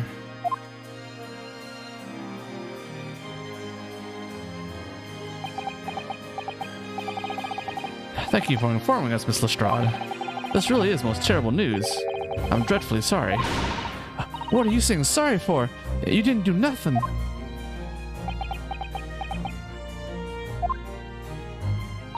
Well, anyway, I'm taking a cab over to the scene right now. Please come and all, as soon as you can. You've got to help. Are we going to defend Beric Van Zeeks? It's a detective's lot to appear wherever some sinister plot has unfolded. Little wonder we all look haggard. Sometimes these things are almost too much for the nerves. Mr. Sholmes. What use is there in being a great detective if I fail to see something like this coming, huh? How could I let this happen to Gregson? To Gregson.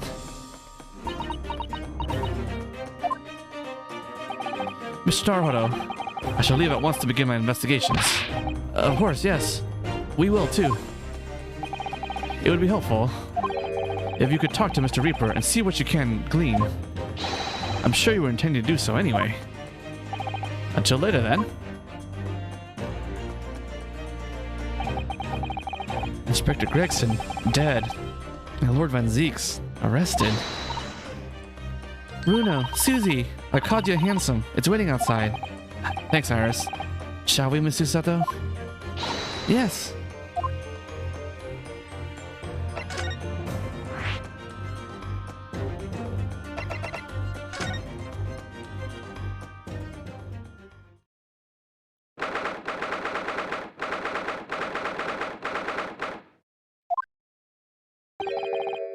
There he is. Lord Van Zeeks behind bars. So it's true. He really was arrested. He's sitting with his back to the wall, reading something. I don't think he's noticed us. Lord Van Zeeks.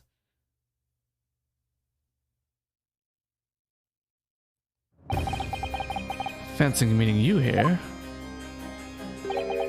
The last place on Earth I'd like to be. What the last person on Earth I'd like to see. I couldn't very well not come. We heard what happened. That Inspector Gregson was. Go home. This has nothing to do with you. But forgive me, Lord Van Zeeks, but I must disagree. Inspector Gregson was very helpful to us on a number of occasions. We're indebted to him, At the very least, we owe it to him to find out the truth about his death. You must help us with our investigations, please. There's really nothing I can tell you. What were you just reading at the back of the cell there? Was it something related to the case? This? The Yard isn't quite so cavalier with its information as to share case details with the suspect. This is a letter from an old acquaintance. Oh, who might that be? Someone you know, as it happens. Albert Harebrain. Of course, yes. Keep forgetting they went to the same university. And I would like to read my correspondence in peace. So let's get this over with, shall we? What is it you want to know? Strange. I mean, let's face it, Lord Van Zieks never minces his words. But they seem to have less bite than usual somehow.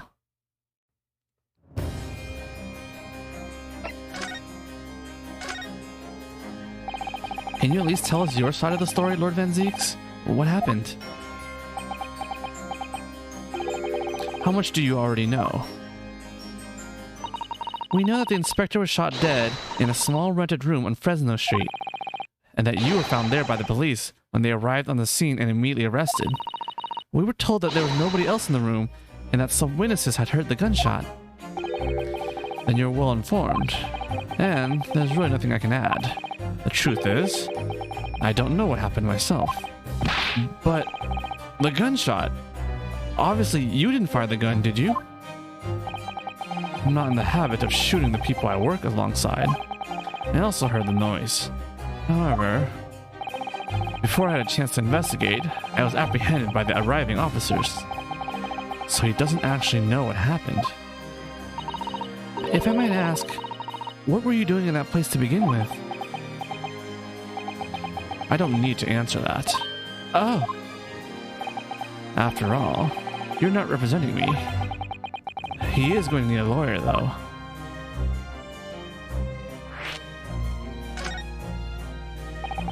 Who is going to be representing you in court, Lord Van Zieks? Anyone other than you, I should imagine.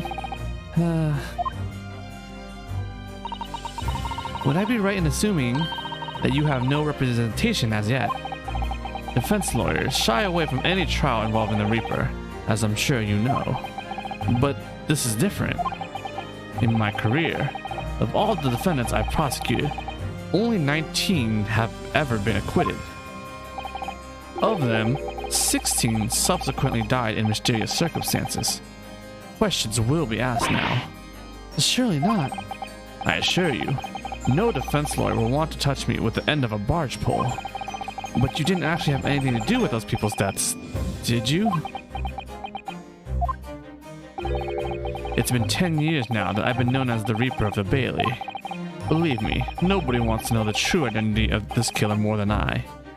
However, it seems things may come to a head before I have the chance to uncover the truth about that. What does he mean by that?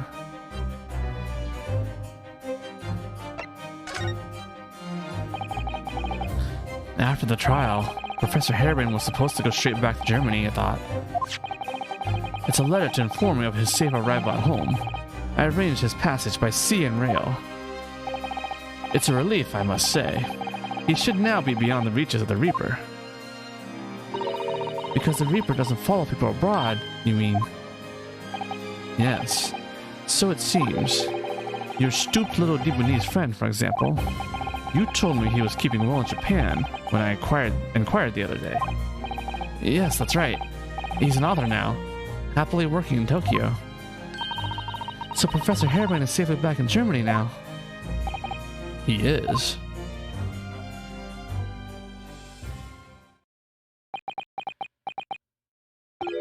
So, it appears our conversation has run dry.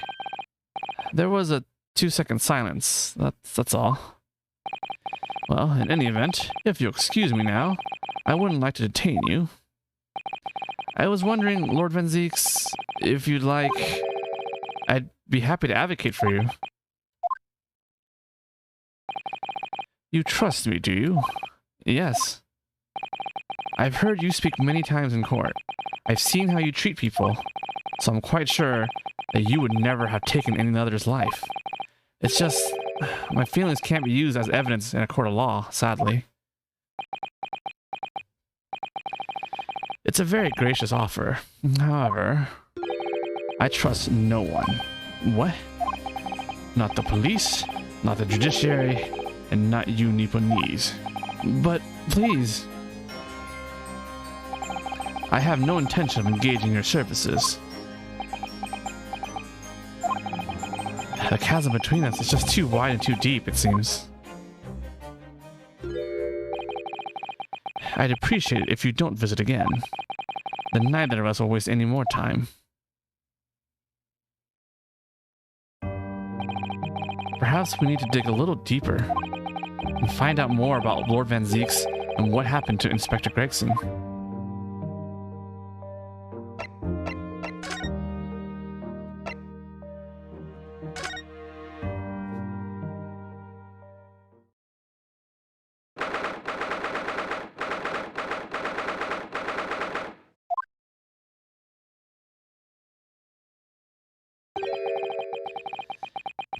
This really is an out-of-the-way part of London. I doubt many people find their way down this back street. So this dust-ridden, rented old room is where it happened then. So this is where poor Inspector Gregson lost his life. Yes, and the police are already hard at work investigating, it seems. I don't see Mr. Sholmes anywhere, though. Perhaps his investigations have taken him elsewhere. Oi! What do you think you're doing there? Every one of them drawers has got to be taken right out so you can look underneath and all. I want the space above the ceiling checked, and don't forget to look inside this chimney stack too. Blimey, ain't you lot never gone over an house looking for dough when the owners are out of town? Gina's obviously got some unique investigative techniques she wants everyone to adopt. Oh, so you turned up at last. Mind you, I ain't been here long myself. Hello again, Gina. Sholmes has only just left. You're lucky you missed that. You went prancing around here, pointing at stuff and flicking that out of his, and then just scarpered. Oh, he's finished investigating already, you mean? Yeah, he didn't stop saying nothing to no one, not even me. Gina, would you mind if we investigated too? Listen, Odo, you're a lawyer, right? Yes. Why? Well, you're not thinking of trying to help that Reaper bloke, are you? Oh, poor Gina. She's never going to forget, is she? That trial will haunt her forever. Gina, if you don't mind me saying, if Lord Van Zieks really is responsible for this crime, he will be duly and fairly judged in court. I suppose you're right, yeah? Go on then, Odo. Get investigating. I want to know the truth about what really happened here. Thank you, Gina.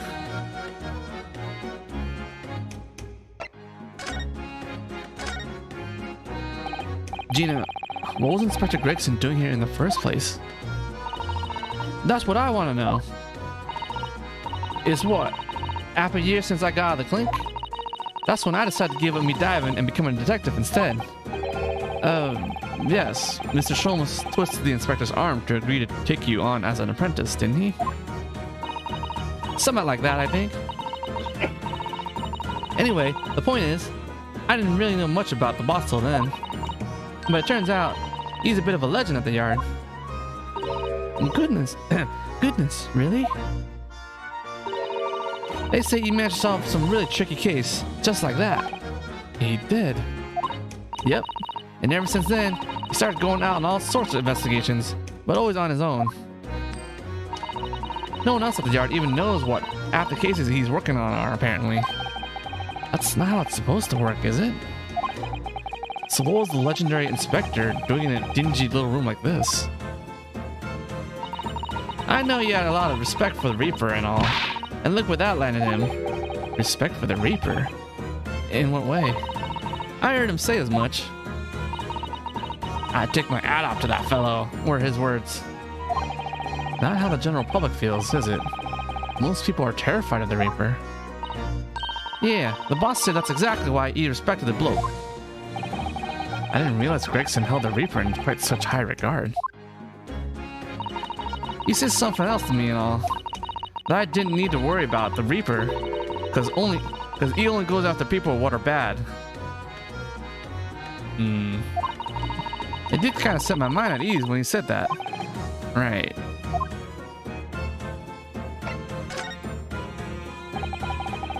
What is this place then? Does anyone live here? Apparently, it's being run by some cove called Hugh Boone. Hugh Boone. Boone? It's a sort of here today, gone tomorrow name, that, isn't it?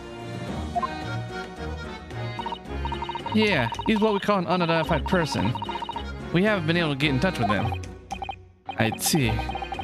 Well, judging from appearances, I'd have to say this place hasn't been lived in for a long time, if ever. Right? All the lads from the yard piled down to get stuck into the investigation. But there's so little here, no one knew what to do with themselves. I do wonder. Yes, Miss Susato? Well, could it be that this Hugh Boone is in fact Inspector Gregson himself? What? How could that be? Well, if he was investigating on his own, it's quite possible that this was in fact some kind of secret office of his. I'd never even considered that. Nice work, Suze. We're actually following a line of inquiry like that ourselves. You are. If you look around the room, you'll see there's a few things that hint at it. We should really investigate this place in detail.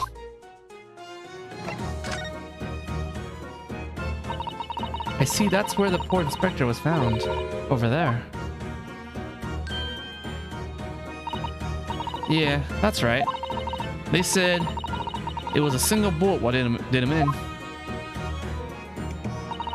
Apparently, the bullet went right through him and struck that candle tree on the wall. Oh yes, it's blowing one of the candles apart completely. And the gun used there is on the floor. It's a Reaper's, ain't it? No denying that. What? Really? How do you know that? Take it easy. I don't know what to do with myself when you stare at me with them big wide eyes. I'm only saying what I've heard. I don't know much about guns myself. But there's some bigwig lawman or whatever who said so. Why don't you ask him? A bigwig lawman, is it? Anyway, Fresno Street runs along under that window there. There were some street sellers just outside who heard the gunshot. Oh, but I don't recall seeing anybody outside. Yeah, they've all been taken down the yard for questioning, that's why. We're talking about the yard's legendary inspector here, after all. They'll begin the grilling. Do you think we might be able to speak with those street vendors ourselves? I doubt it. The lads of the yard will just want to know what you're snooping for, and you'll end up for grilling and all. So we can't interview the witnesses then. Shame.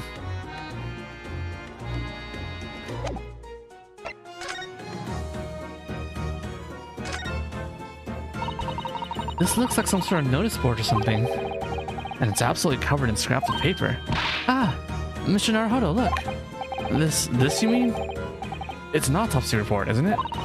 And these are case notes here. And details of prison inmates. Yes, in fact, they're all the sorts of documents that only a detective could normally acquire. What on earth went on in this room? Some old newspaper cuttings.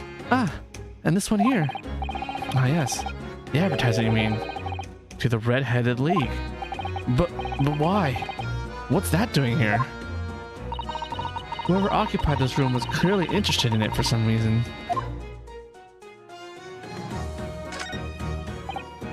Excuse me. Oh, Inspector. Oh, sir. Poor man. He can't possibly be able to focus on investigating when he's so upset. Oh, it's a photograph stand. I suppose it must be a picture of one of Inspector Gregson's family members. Ah! What's the matter? Your eyes look like they're about to pop out of your head. They are. Look, Mr. Naruto, quickly. Uh-oh. Why do I feel like this woman is familiar somehow? Uh-oh. Of course she's familiar. We met her only this morning. Ah, it's Mrs. Vigil. This makes no sense. Why would there be a picture of Mrs. Vigil in here? To be frank, I don't think I've ever been more stumped. I'm sorry to say, I have no idea either.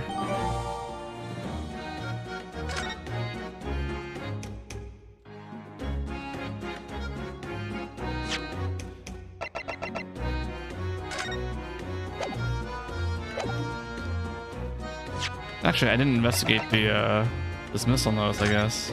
Okay.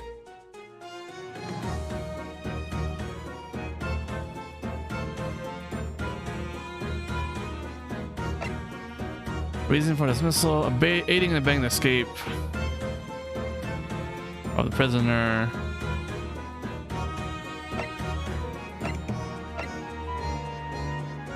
Jailbreak plot was conceived prior to incarceration. Some form of negotiation with prison staff to secure assistance. Curious. An empty fireplace makes a room feel even colder than it would be otherwise, doesn't it? It's thick with dust. Look, I think it would be fair to say that it hasn't been used in a very long time. In other words, whoever lived in this room must have been extremely hardy in cold weather. Or nobody lived here at all, merely visited when the occasion arose. I wouldn't like to say which is more likely. No, that's right. It's one or the other.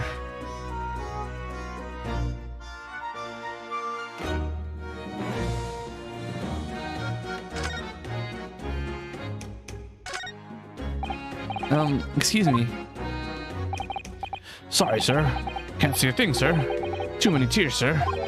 Right. Perhaps I'd better leave you to your work then. Uh-oh. There are too many uh-ohs appearing. This is presumably the murder weapon then. Oh my. It is real, I suppose. I think so. Guns are so rare in Japan. I really know very little about them. There's one way to know for sure, Mr. Naruto. Fire a shot. Well, guess we lose. No. If I did that, I'd be looking for a skilled lawyer to represent me in court. Slightly safer just to ask someone who might know, I think.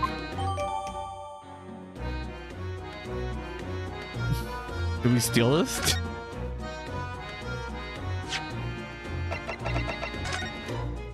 We definitely stole this. Sorry, borrowed.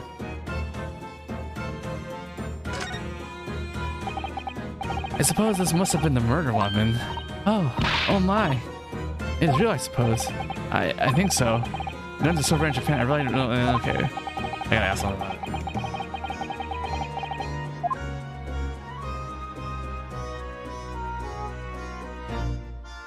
Don't do this, kids.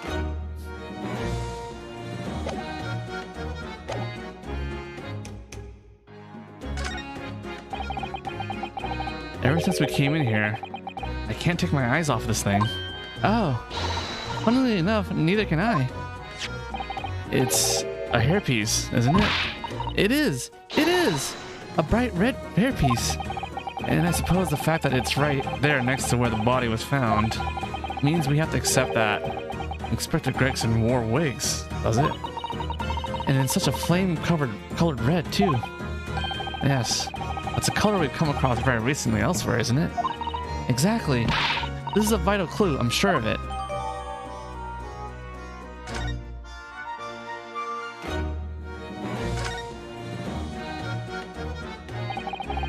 So I suppose this is where the victim... That's right. The rope was laid around the body to show exactly how it was found. Poor Inspector Gregson himself has already been taken away, and would probably be under Dr. Sid's scalpel by now, if not for what happened last week. From the shape of the rope, it would appear that the inspector was curled up in a ball.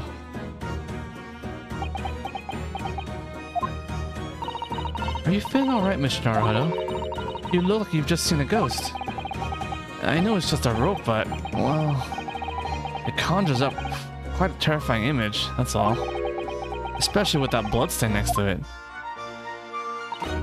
Oh, I do understand. In some ways, what we picture in our minds can be even worse than reality. Susato-san is so strong, though. She's taking this far better than I am. Oh, what's this? It would appear to be a little model policeman. It's rather charming, isn't it? In a way. Seeing as it's on the floor there, do you think it belonged to Inspector Gregson? It's a little hard to imagine Lord Van Zeeks playing with something like this. It's only about 8 centimeters tall. It could have fallen out of someone's pocket, I suppose. I think we should record as evidence, just in case. Yes, I agree. It is rather delightful after all, in a way.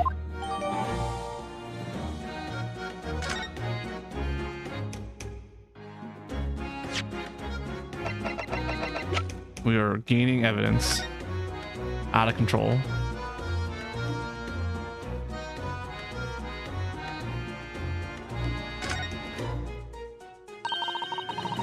The helmet of this charming policeman appears to be a little worse for wear.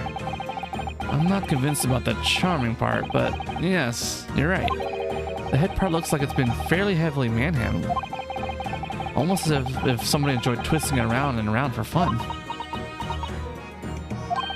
Shall we try twisting it around and around too? For fun. Ah, what's that? It appears to be some sort of key. But it's tiny though. It couldn't be a key for a door. Not at that size. So what is it for, I wonder?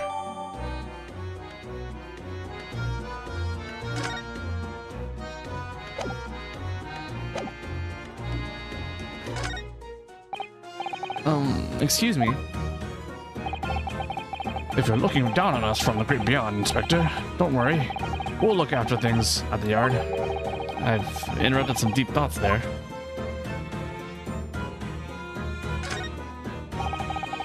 Somebody's very haphazardly nailed those boards over the broken glass, haven't they?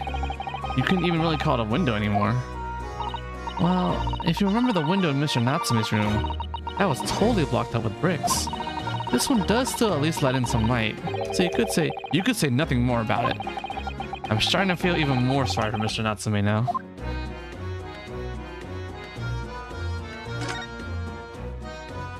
The top of one of the candles in this candle holder has been completely blown off. Yes, there's wax spotted on the wall behind, look. I suppose if a bullet had hit it, it does seem likely that the bullet hit the candle, having first passed through the inspector's body. Ugh. Now the wax on the wall looks like blood to me.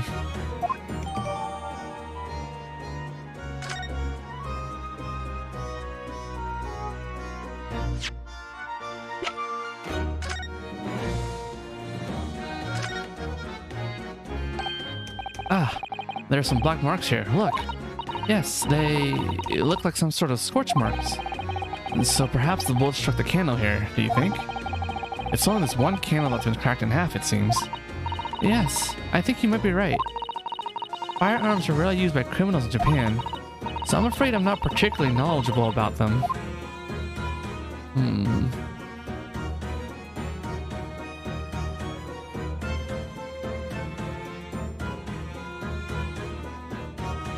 You know, turning this conspicuously in a certain way.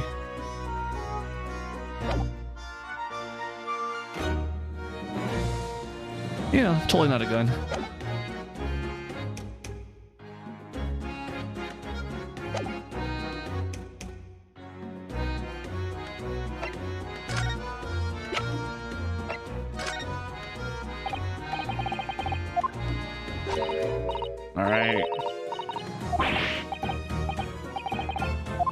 So we do need to find someone that knows about guns and present the gun. It seems like presenting a gun sounds like a bad idea, but you know, what can you do about it?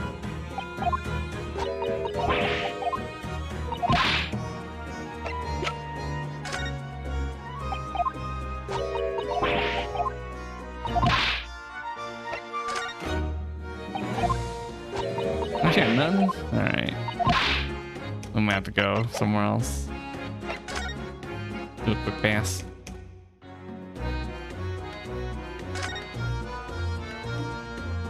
Let's see, got that, got that, got that, got that.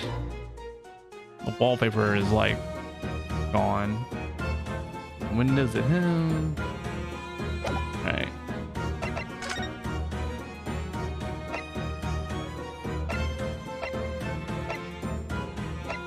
Ah.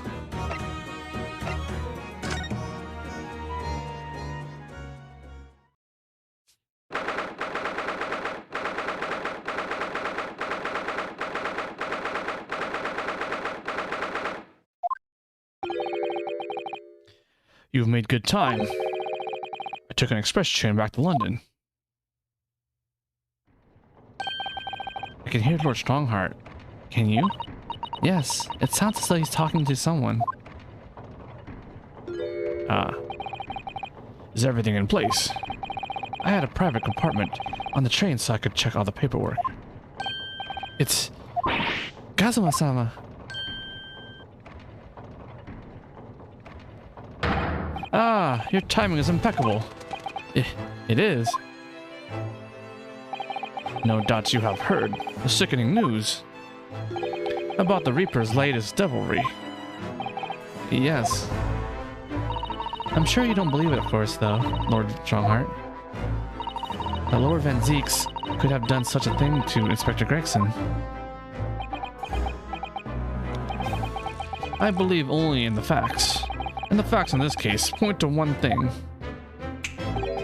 The unavoidable accuser Lord Van Zeeks for this crime. We must bring charges against the Reaper for taking the life of our legendary detective. Oh no, surely not. It's a truly regrettable situation. Tomorrow, the Forensic Science Symposium finally begins. At the very least, though, we could show the world our justice system's swift and equitable processes. So does that mean the trial is tomorrow? Precisely. In fact, this is a fine opportunity for introductions. Kazuma. Ah, but of course, you're already acquainted, aren't you? Mr. Sogi here will be present at tomorrow's proceedings, leading the prosecution. Of course. Wait, what? Kazuma. As I'm sure you're aware, he's a very capable practitioner of law. Kazuma-sama, a prosecutor?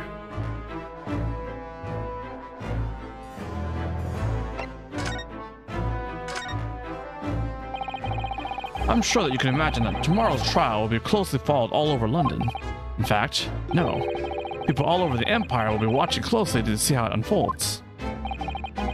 There's no salvation for anyone in a trial prosecuted by the Reaper of the Bailey.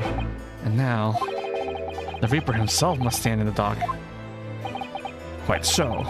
The public wants answers about the Reaper. Answers about how and why those who escaped conviction subsequently died mysterious deaths.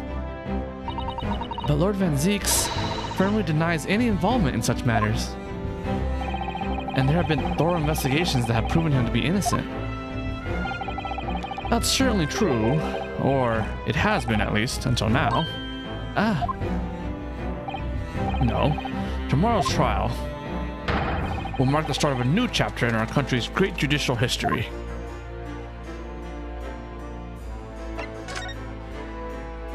So, Kazuma will be prosecuting tomorrow? That's right. But he's a defense lawyer, Strongheart. Accomplished young law practitioners cannot pick and choose their roles. And imagine what it will mean for the prosecution to know the strategies commonly employed by the defense. A devastating combination, wouldn't you agree? Absolutely. I have no doubt at all that Kazuma will be razor sharp as a prosecutor. But why Kazuma-sama? There's surely many other highly skilled prosecutors in Great Britain. It was a personal request. I asked to be assigned to the trial. You asked for this? But why? It'll all become clear tomorrow. I'm guessing you intend to stand for the defense, don't you? Although, the Reaper appears to be turning down all offers of representation. I'm surprised such a personal request would have been upheld. It seems unprecedented, quite exceptional in fact. You were quite right, Miss Mikotoba. Tomorrow's trial will be unprecedented and exceptional in every way. After all, the accused is one of Britain's greatest prosecutors, pride of the Empire. It would be unwise to give the public a reason to perceive it as the judiciary closing ranks. So that's why you're happy to let a foreigner handle the prosecution. Ryunosuke, let's see how your skills have been honed after practicing law in this land for so many months. Kazuma, I don't understand why you're being so hostile to me now. This isn't going to end well, my friend.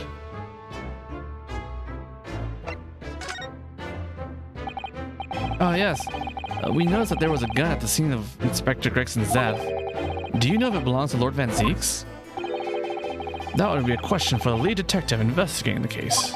Well, the thing is, she wasn't sure. She told me I should ask somebody higher up who might know.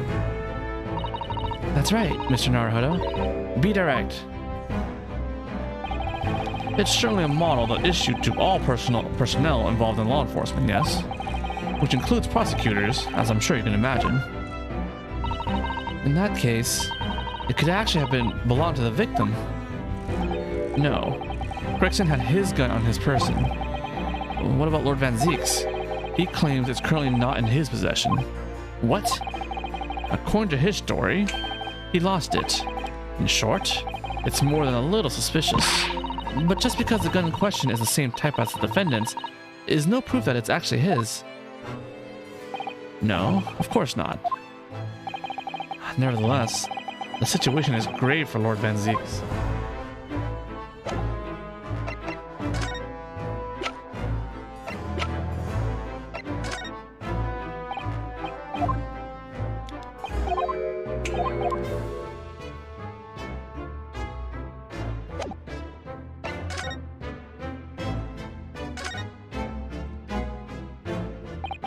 I'm sorry for all the worry I've caused you, but it'll be all right now. Has your memory completely returned? Yes, completely. I remember everything, including what I was coming here to do. Right. Kazuma-sama, I can't tell you how happy I am to see you alive and well like this. But how did you come to be here in London when you were suffering from amnesia? It was the voice. This past year, I've been hearing it in my head constantly, saying the same thing over and over. Go to London. That's where your destiny awaits. It was that voice that guided me here to London. I'm so sorry for what's happened. Anyway, my memory might have returned to me, but there's something that won't return to the way it was before. Huh? What do you mean? I'm a prosecutor now, and so I'm sure our paths will cross again very soon.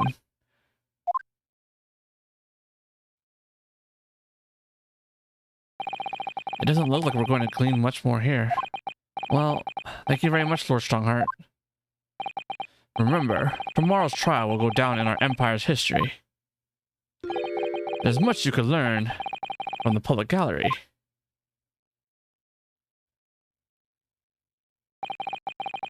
Sorry to have taken up so much of your time. We'll see ourselves out.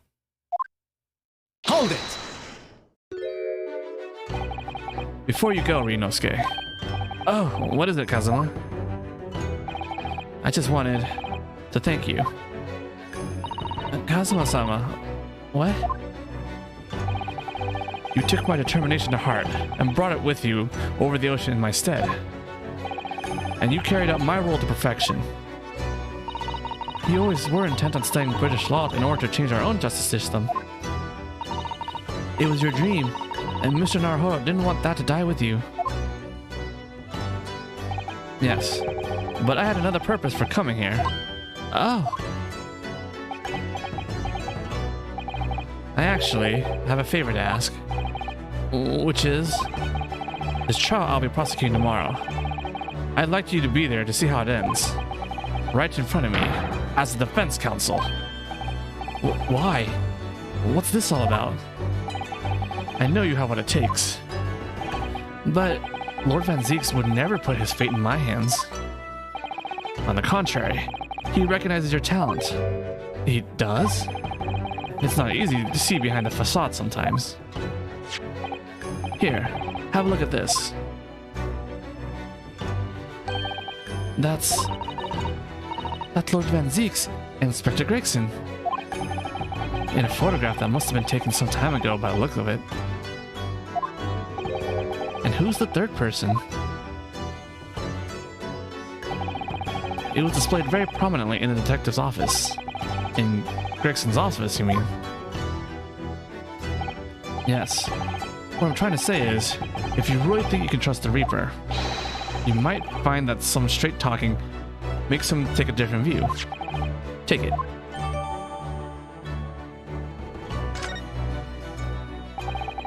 I don't understand. Why are you giving me this? Just hurry, Ryunosuke. Visiting hours at the prison are almost over. What are you doing, Kazuma? It's like 2 pages. Oh, it's like a page and a half.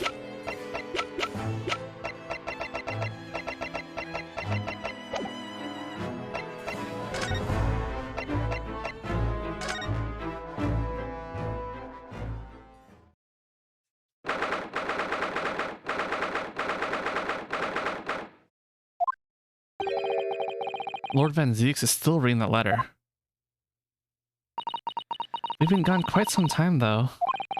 Either he's an incredibly slow reader, or it's an incredibly long letter. I thought I might even be able to read English faster than he can. I was intending to ignore you entirely, but I can't turn a deaf ear to such an insulting Nipponese. Oh, sorry. I didn't think you'd hear that. I had the case notes brought to me in secret. I was reading them to pass the time. Yes, we heard that your trial is set for tomorrow. Which is none of your business. So, have you found a lawyer? How many times must I reiterate the same thing? This is nothing to do with you. In other words, no. We were just talking to Lord Strongheart, and the prosecutor for your trial has been decided. I'd expect nothing less, though I have no idea who it is. It's going to be a Kazuma Asogi. Asogi? That made the color drain from his face. Ha. Well then. It seems I'm going to have to engage in conversation with you again after all.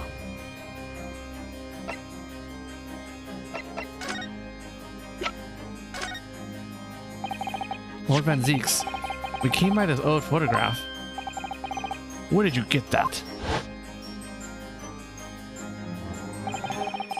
It was taken when I became a qualified prosecutor. It's almost unbelievable. I assumed it was long lost. Is the man who left there? Yes, that's my brother, Clint. Oh. It had to be, really. Apparently, this picture was prominently displayed in Gregson's office. He had a deep respect for you, you know. Were you aware of that? Respect? That's nonsense. No, we've heard someone attest to it very clearly. Inspector Gina Lestrade, no less. Well, Maybe once, yes. There was a time things were like that. We were brothers in arms, jovially discussing the future of justice and other such lofty subject matter. That was a nice glimpse of the past. I thank you. I feel as though I got a nice glimpse of the past then too. There was a glimmer of light in his eyes, a brief twinkle, an insight into the true nature of this man known to all as the Stone Cold Reaper of the Bailey.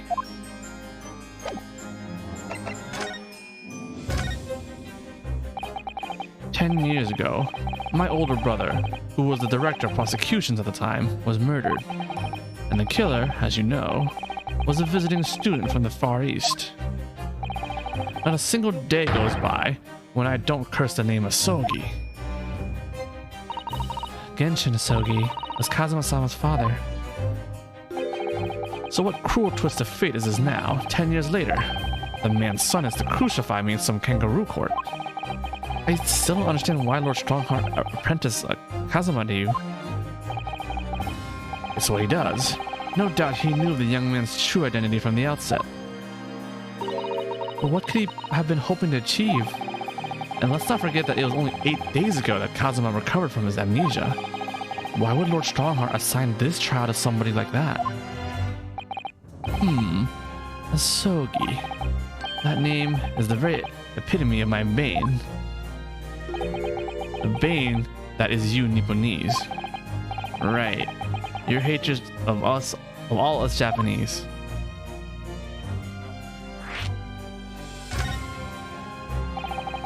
I'd only just been appointed as a prosecutor when it happened 10 years ago. My brother Clint, the director of prosecutions, was hunting down a mass murderer, the so-called professor. Assigned to the investigation as his partner was a certain visiting student dispatched from Scotland Yard. And that was Genshin Asogi? Exactly. I developed a deep respect for the man. He seemed noble-minded and chivalrous in the extreme to me. But none of us saw the true nature of the man. So I lost everything when it happened. My esteemed brother, the people I believed in, and any semblance of right prevailing over wrong. Oh, how awful. To avenge my brother, I prosecuted in Asogi's trial. It wouldn't ordinarily have been allowed, but I beleaguered the ascribed prosecutor until he consented. What do you mean by the ascribed prosecutor? The man in charge of the professor case inquiry, Lord Mael Strongheart. Wait, what? Lord Strongheart? He was a highly accomplished prosecutor, but he agreed to relinquish the trial to me and act as my advisor instead. Since that time, he's been the one person to whom I've felt indebted. I'm sure he must have seen your zeal for the case and recognized your potential as a prosecutor.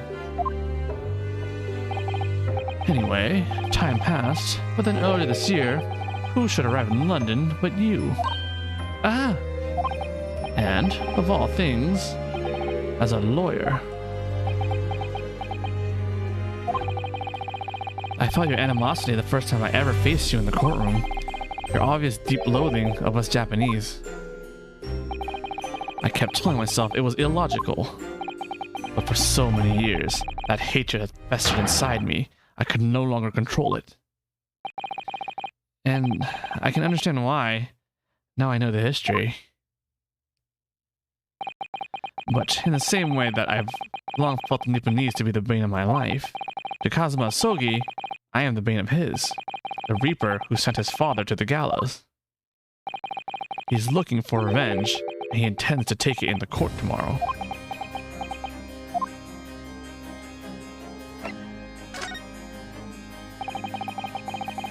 Rickson's transfer to the Paris police prefecture had been finally arranged for the coming month, but he'll never make it to France now. It's a tragedy. Oh yes, come to think of it, he did mention something about that, didn't he? I wonder, does it happen often? Being transferred internationally, I mean.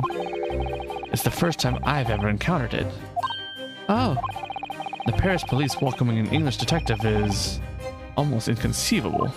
I can't imagine what kind of magic Gregson must have worked to put that arrangement in place.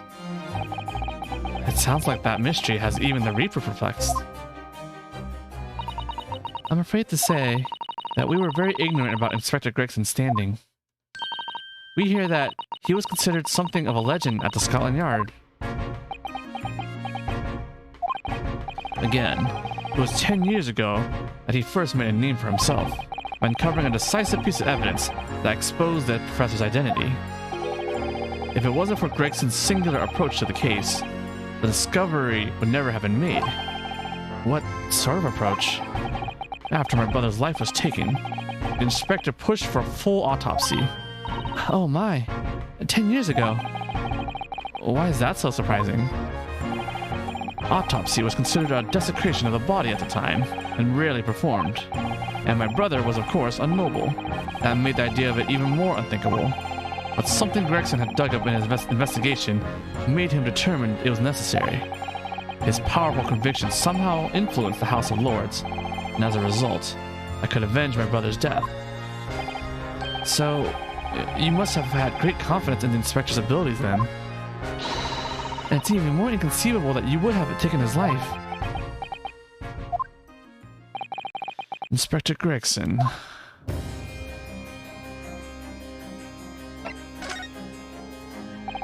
About the gun used to shoot the inspector that was found at the scene. Ah, yes. That's not mine. Really? Because common opinion seems to be that it is. What do you expect me to say to that? Lord Strongheart informs us that you claim to have misplaced your firearm. As embarrassing as that is, I'm afraid it's true. When did you lose it then? That, I don't know. Oh. I was issued with a revolver when I first became a prosecutor 10 years ago. I must have stowed it somewhere, I suppose. Or left it somewhere, perhaps. You have something in common with Lord Van Zieks after all, Mr. Naruhodo. A talent for misplacing things. No. This has nothing to do with me. Don't drag me into it. Don't make the mistake of associating me with this Nipponese. Oh dear. The rift is very wide, isn't it? So it's not decisive evidence, clearly. But it doesn't look good, that's for sure.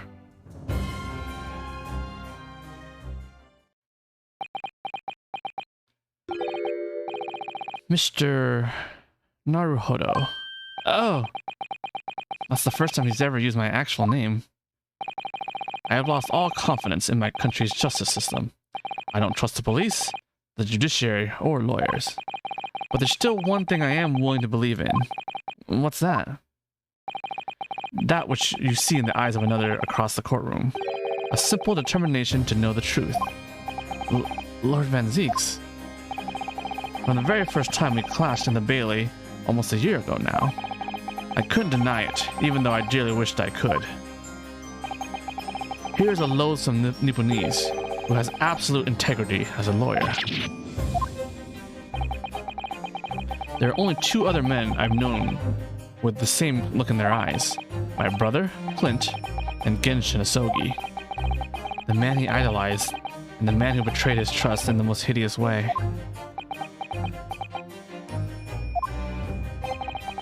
When you showed me that photograph just now, it reminded me. You mean this photograph?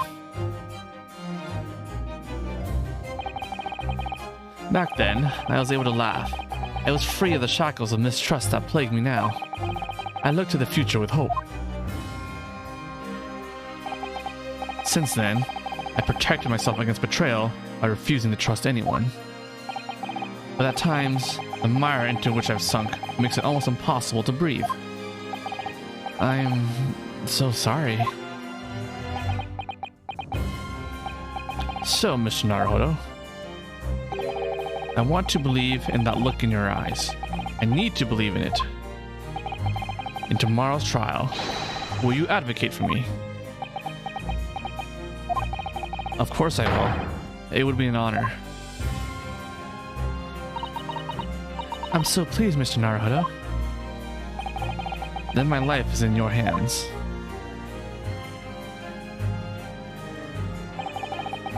For Lord Van Zeeks, that must have been an incredibly hard thing to ask, which is why I simply cannot let the man down. Tomorrow, in the Old Bailey, against my old friend Kazuma,